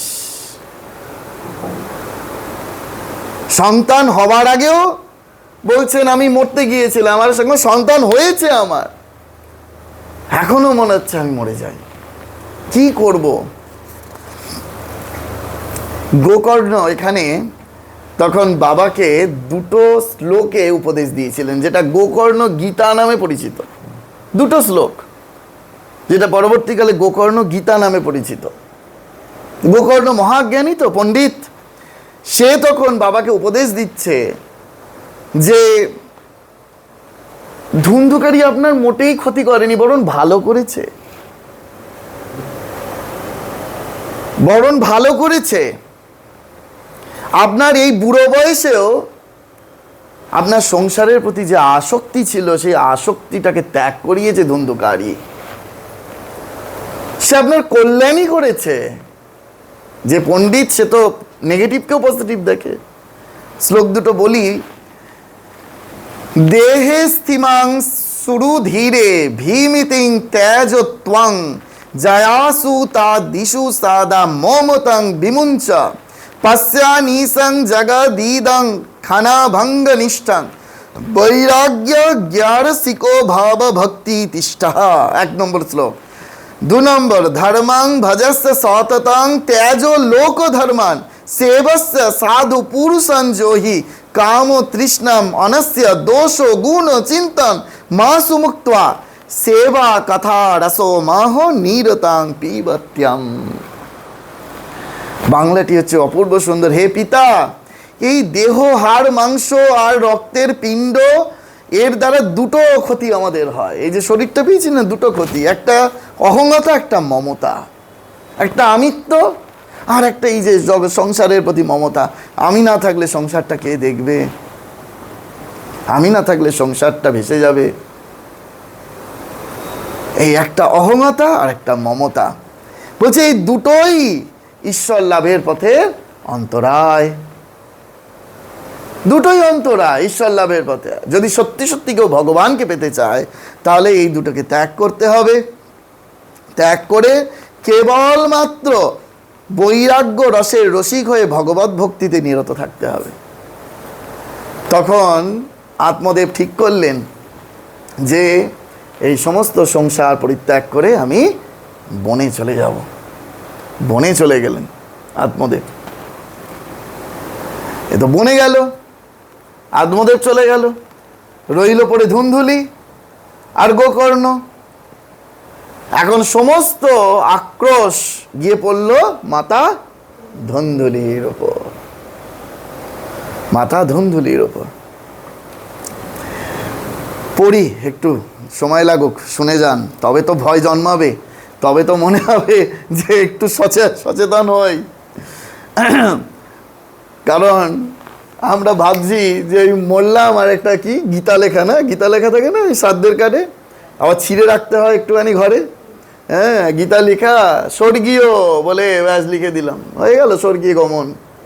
স্বর্গীয় লিখলেই যদি স্বর্গে গমন হয়ে যায়, তাহলে তো আমি পেন দিয়ে পেন্সিল দিয়ে যত খুশি লিখে দিলেই স্বর্গীয় হলে সব স্বর্গে চলে যাবে, তাই না? কেমন স্বর্গে যায় আর আপনারা আমরা কেমন স্বর্গে যাব সেটা শুনে যান। সুত বললেন, হে শৌনক, পিতা আত্মদেব যখন বনে চলে গেলেন, তখন একদিন ধুন্ধুকারী তার মাকে বেদম প্রহার করে বলল, টাকা পয়সা কোথায় রেখেছো বলো, নয়তো এক্ষুনি তোমাকে জ্বলন্ত মশাল দিয়ে পুড়িয়ে মারব। যে মা সন্তান না নেবার জন্য এত কাণ্ড করলো, সেই মাকে বলছে তুমি বলো কোথায় টাকা পয়সা, বাবার টাকা পয়সা কোথায় রেখেছো, যদি এক্ষুনি না দাও তোমাকে এক্ষুনি জ্বলন্ত পুড়িয়ে মারব। সাবধান হয়ে যাবেন সন্তানের থেকে। ওর এই ধমকানিতে ভয় পেয়ে এবং ছেলের অত্যাচারে ত্রস্ত হয়ে সেই রাত্রে ধুন্ধুলি কুয়োর মধ্যে ঝাঁপ দিয়ে মারা গেল।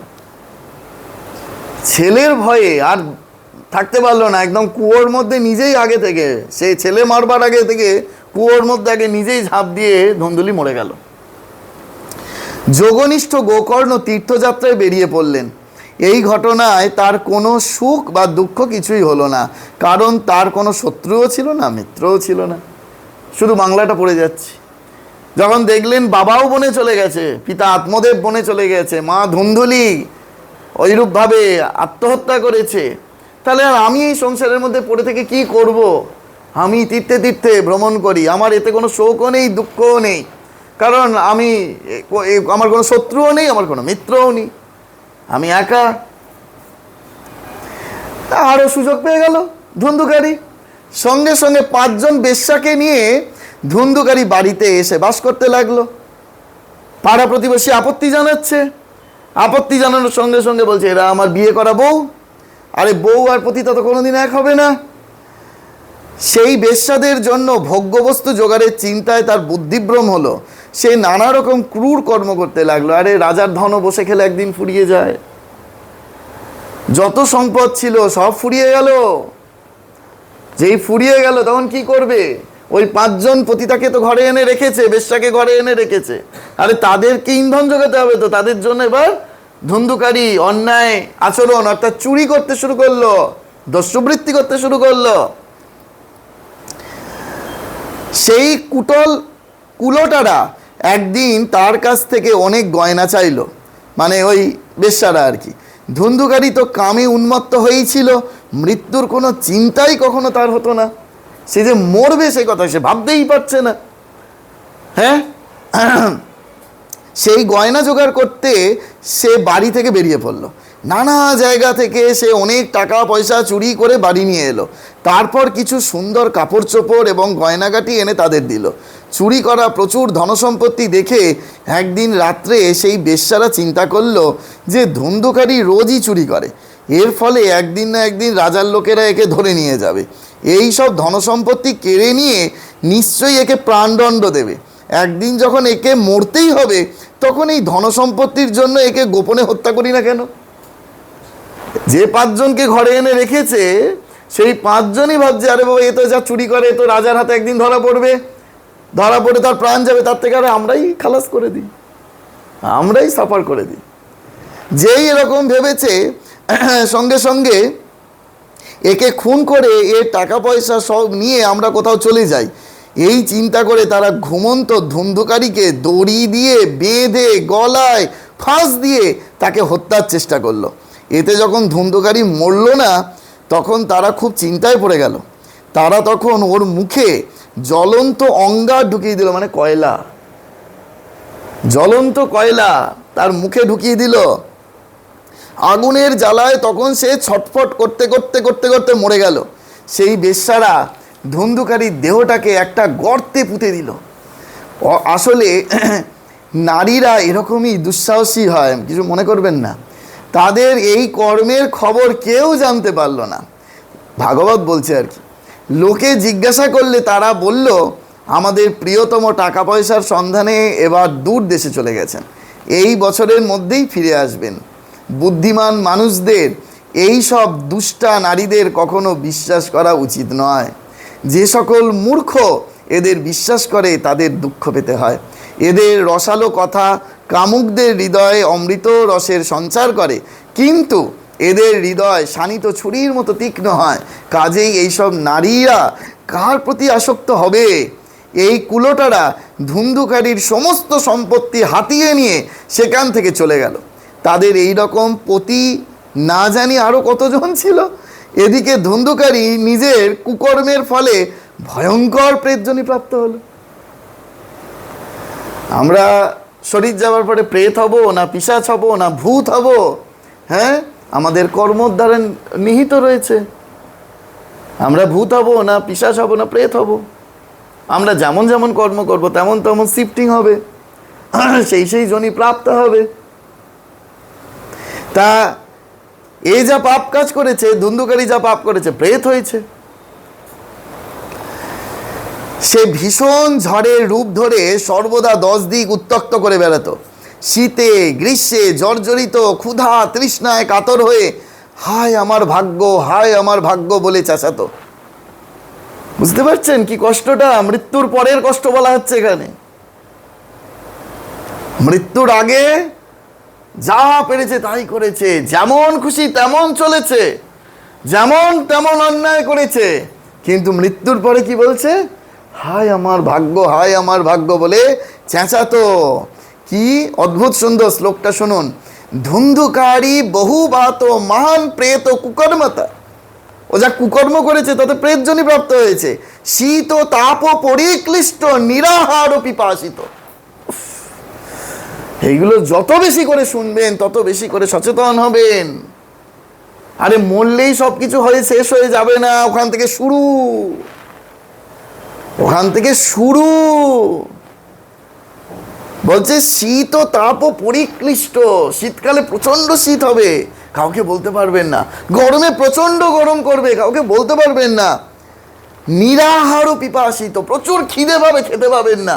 জল তৃষ্ণা পাবে, জল তৃষ্ণায় তৃষ্ণা মেটাতে পারবেন না। কেন ওই পিতৃপুরুষের উদ্দেশ্যে তর্পণ, কেন পিতৃপুরুষের উদ্দেশ্যে জল দেওয়া হয় বুঝতে পারছেন? এইসব ভাগবত আদি গ্রন্থ না অধ্যয়ন করলে বুঝতেই পারবেন না।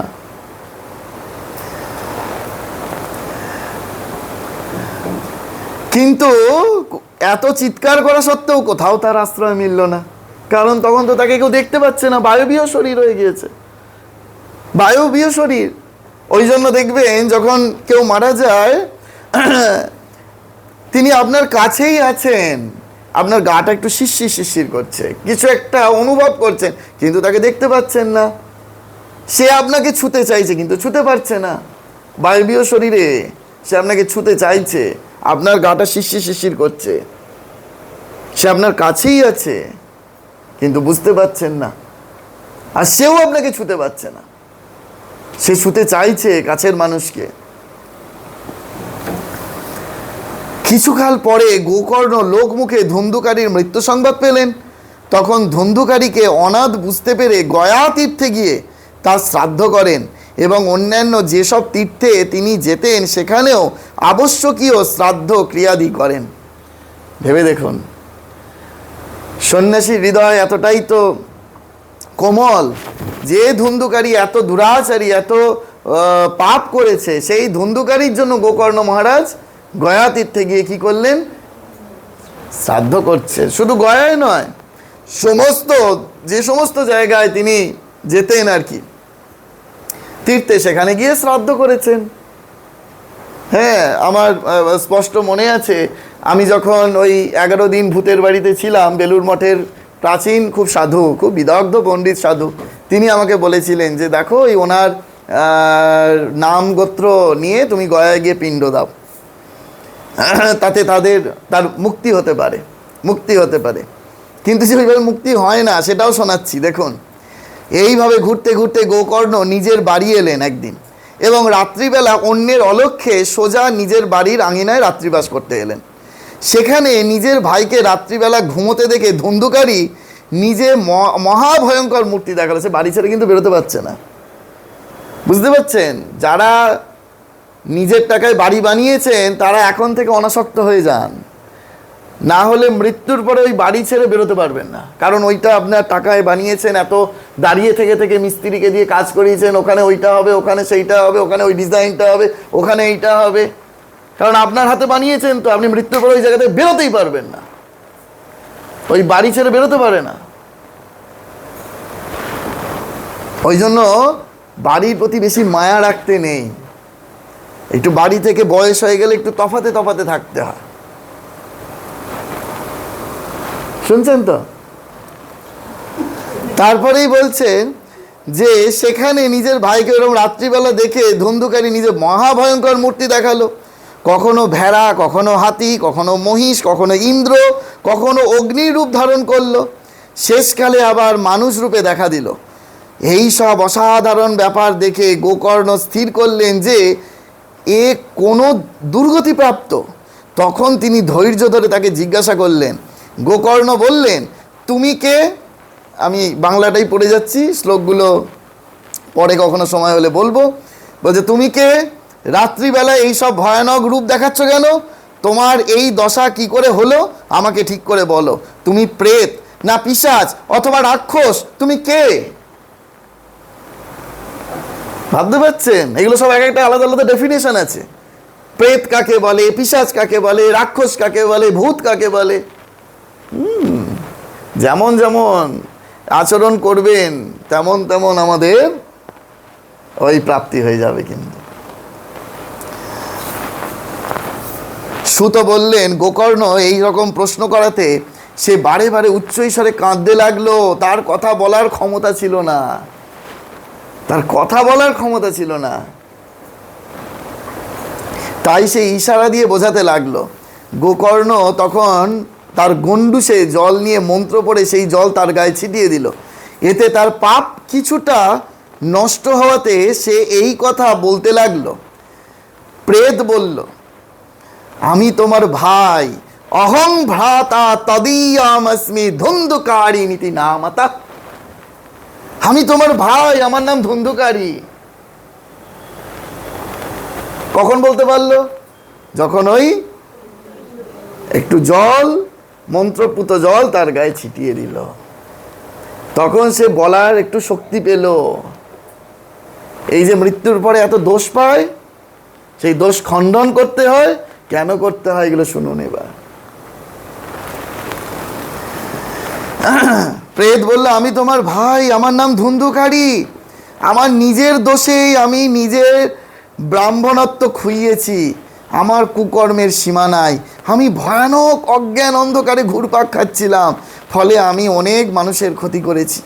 অবশেষে কুলোটা মেয়েগুলো খুঁচিয়ে খুঁচিয়ে আমাকে হত্যা করেছে।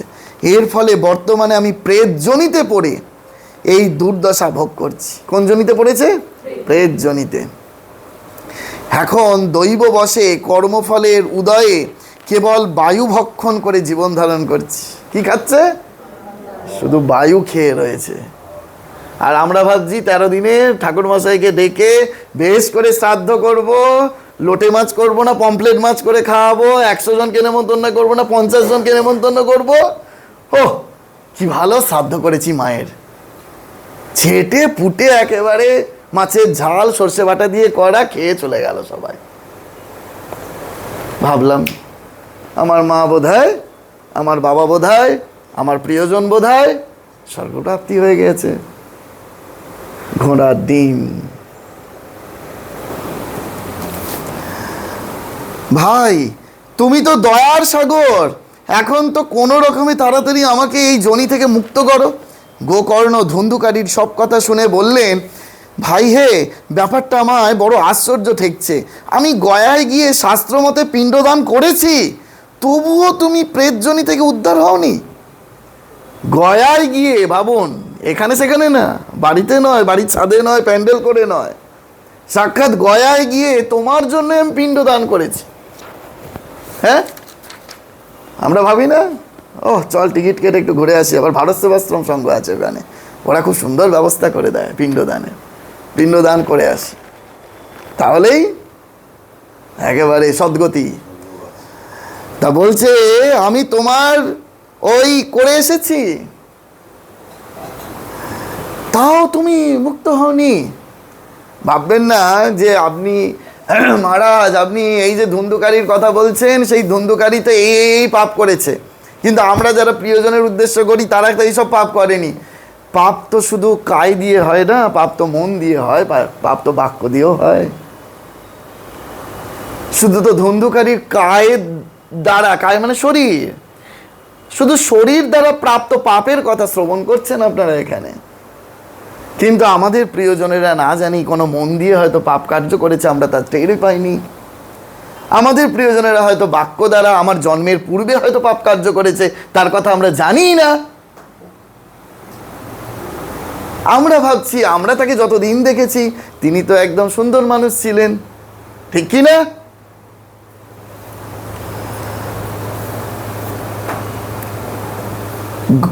গয়া শ্রাদ্ধতে যদি তোমার মুক্তি না হয়ে থাকে, তবে আমি তো কোনো উপায় দেখছি না।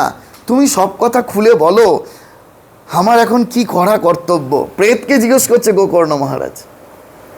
প্রেত বলল, শুনে রাখুন, মন দিয়ে শুনুন, শত শ্রাদ্ধতেও, শত গয়া শ্রাদ্ধতেও আমার মুক্তি হবে না, তুমি এর অন্য কোনো উপায় করো।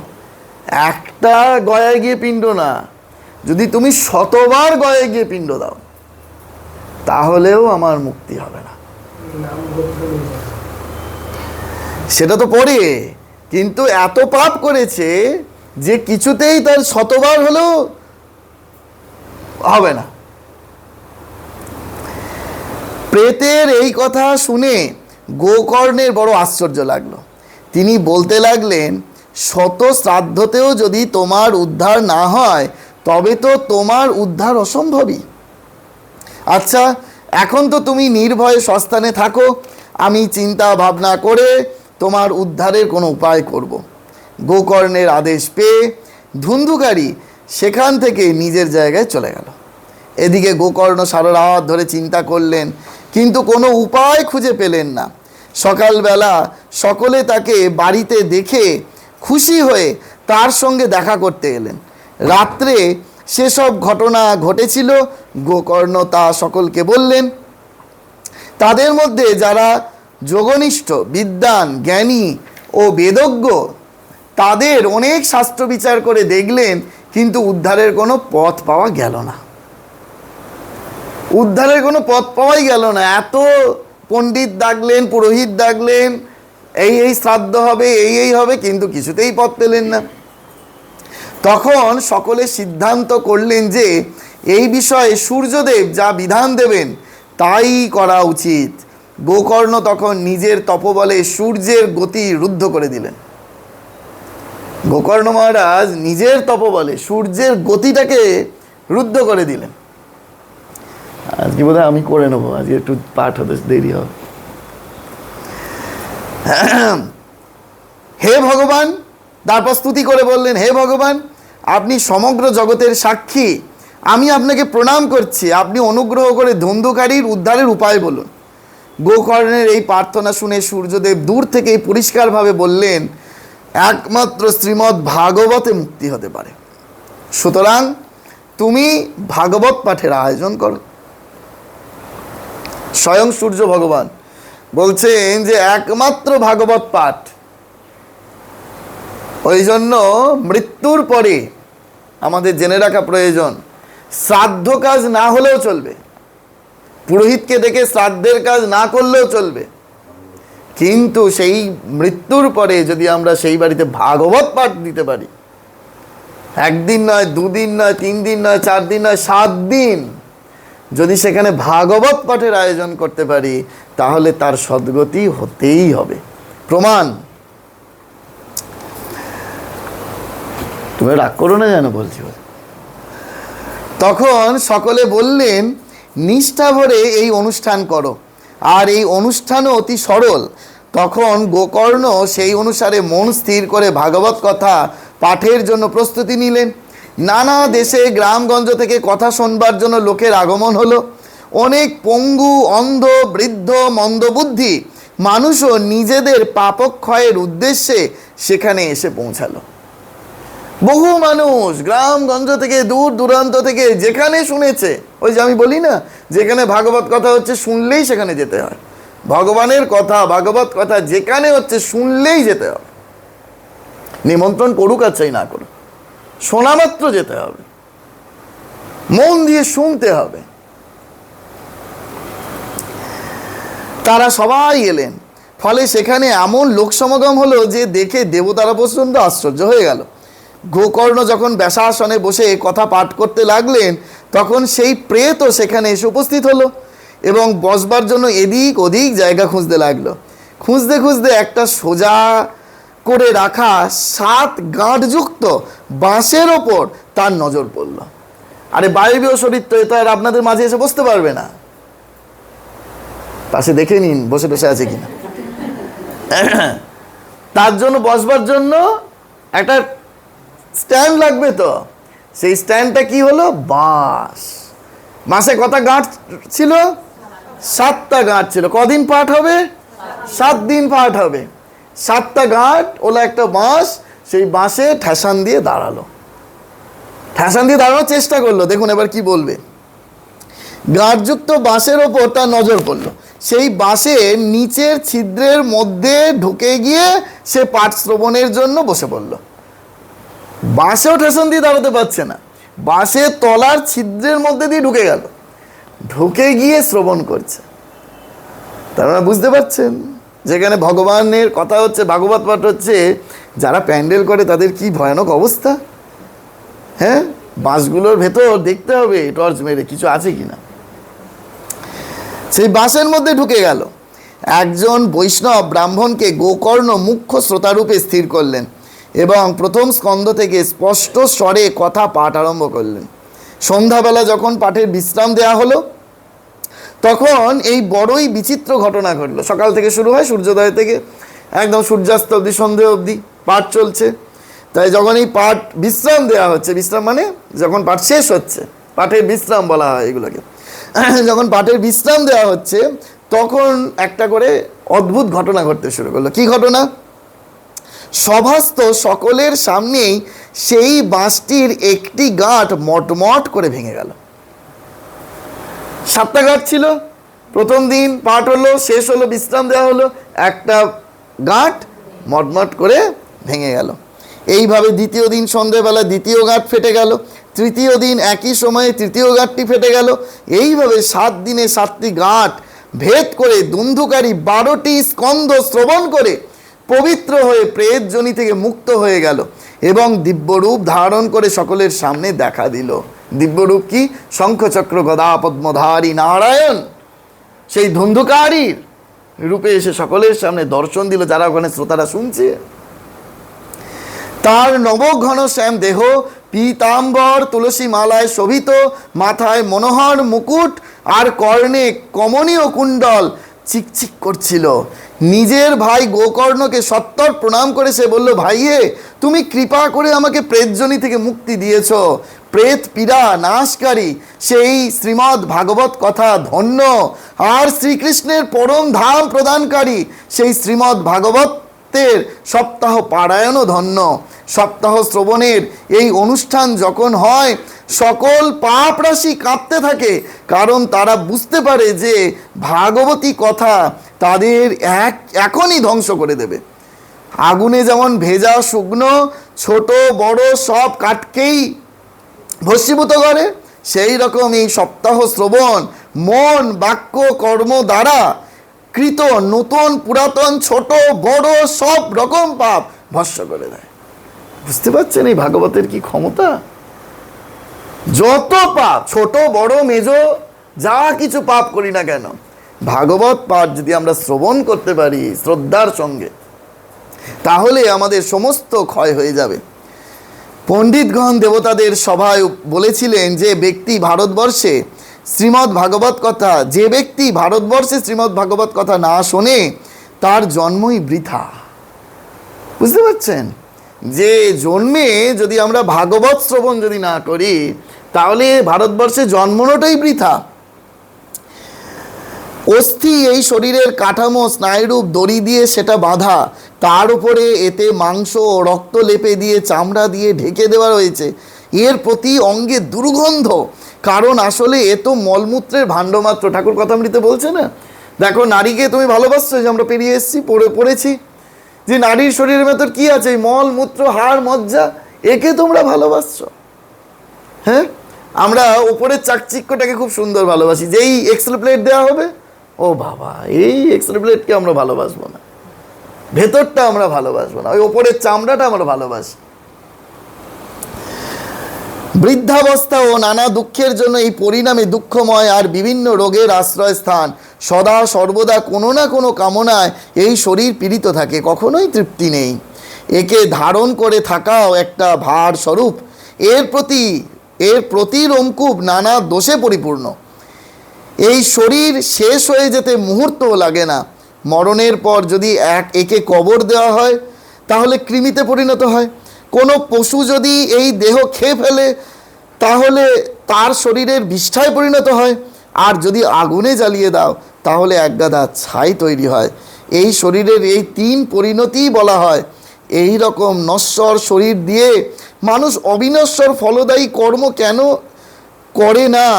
যে অন্ন সকালে রান্না করা হয়, সন্ধ্যাকালে তা পচে যায়, সেই অন্ন দিয়ে পুষ্ট শরীরের নিত্যতা কি করে হবে? ভাবতে পারছেন কি কথা? সকালে রান্না করলে বলছে সেটা সন্ধ্যেবেলা যদি পচে যায়, গরমে যদি ঠিক করে রাখা না হয়, তাহলে এই অন্ন দ্বারা শরীরটা আমাদের পুষ্ট, তাহলে কি করে শরীরটা ঠিক থাকবে? এই ভুলকে শ্রীমদ্ ভাগবতের শ্রবণে মানুষের ভগবত প্রাপ্তি ত্বরান্বিত হতে পারে। তাই সব রকম পাপ স্খলনের এই একমাত্র উপায়। যে সকল ব্যক্তি ভাগবত কথা থেকে বঞ্চিত, তারা তো জেলের মধ্যে বুদবুদ, তারা তো জলের মধ্যে বুদবুদ আর জীবের মধ্যে মশার সমান, কেবল মৃত্যুর জন্যেই জন্মায়।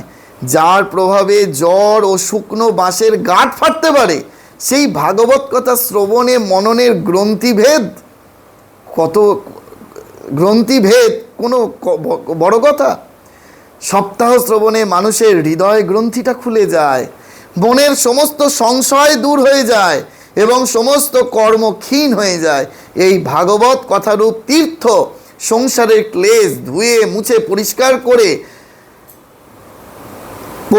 করতে অতিশয় পটু। পণ্ডিতেরা বলেন, এই কথা হৃদয়ে বিরাজ করলে সেই মানুষের মুক্তি অবশ্যম্ভাবী। যখন এই রূপ হচ্ছে, তখন ধুন্ধুকারী যখন এসব কথা বলছিল, সেই সময় ভগবানের বৈকুণ্ঠবাসী পার্ষদেরা নিয়ে এক দিব্য বিমান সেখানে উপস্থিত হলো। সেই বিমান থেকে সর্বত্র মণ্ডলাকার দীপ্তি বিচ্ছুরিত হচ্ছিল। সকলের চোখের সামনে ধুন্ধুকারী সেই বিমানে বসল। ভাবতে পারছেন, যে ধুন্ধুকারী এত পাপ করেছে, সেই ধুন্ধুকারীকে নেবার জন্য স্বর্গের বৈকুণ্ঠ পার্ষদেরা এসেছে বিমান নিয়ে। সেই বিমানে উঠে বসেছে ধুন্ধুকারী। তখন সেই বিমানে আগত পার্ষদদের দেখে গোকর্ণ এই কথা বললেন। কি বললেন? গোকর্ণ প্রশ্ন করলেন, হে ভগবানের প্রিয় পার্ষদবৃন্দ, এখানে তো আমাদের অনেক শুদ্ধ অন্তঃকরণ শ্রোতারা রয়েছেন। এদের সকলের জন্য আপনারা একসঙ্গে অনেকগুলো বিমান কেন আনেননি?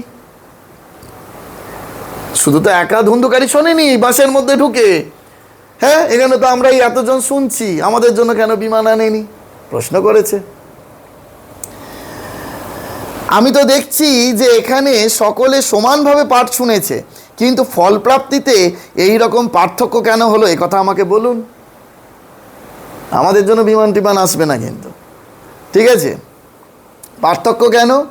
এইবার একটা অদ্ভুত সুন্দর শ্লোক, এটা একটু পড়ি। হ্যাঁ, শ্রবণস্য বিভেদেনা ফল ভেদত্র সংস্থিতা শ্রবণং তু কৃতং সর্বৈন তথা মননং কৃতং ফল ভেদ তত ইয়াত ভজনাদপি মানদা।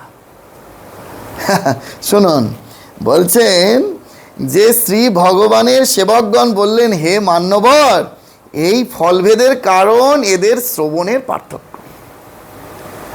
আমরা এখানে সকলেই বসে শুনছি, কিন্তু কেউ কেউ হয়তো অন্য চিন্তা করতে করতে শুনছি, কেউ কেউ অন্য ভাবনা এসে গেছে।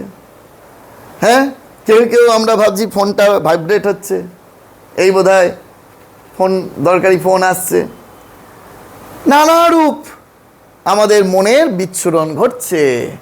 শরীরটা এখানে বসছে হয়তো, কিন্তু মনের বিচ্ছুরণ ঘটছে। এ কথা ঠিকই যে শ্রবণ সকলেই সমানভাবে করেছে, কিন্তু ধুন্ধুকারীর মতো কেউই মনোযোগ দিয়ে শোনেনি। সেই জন্য একসাথে শ্রবণ করলেও শ্রবণের ফলের পার্থক্য হয়েছে। এই প্রেত 7 দিন উপবাস করে শ্রবণ করেছে এবং শ্রুত বিষয়গুলি এই প্রেত স্থির চিত্তে উত্তম রূপে মনন ও নিদিধ্যাসন করেছে। শুধু শুনলে হবে না, সেটাকে বাড়িতে গিয়ে মহারাজ কি বললেন, আত্মদেব ধুন্ধুলির কথা বললেন, ধুন্ধুলি না কী সব নামগুলো ভুলেই গিয়েছি, তাহলে হবে না। এই মনন করতে হবে, অপরকে বলতে হবে, কীর্তন করতে হবে। যে জ্ঞান দৃঢ় না হয় তা ব্যর্থ হয়ে যায়। সেইরূপ মনোযোগ না দিলে শ্রবণের, সন্দেহ থাকলে মন্ত্রের, চিত্তের চাঞ্চল্য থাকলে জপের কোনো ফল হয় না। খুব মন দিয়ে শুনুন, অদৃঢ়ং চ হতং জ্ঞানং প্রমাদেন হতং শ্রুতম সংদিগ্ধ হি হত মন্ত্র ব্যাঘ্রচিত্ত হত জপ।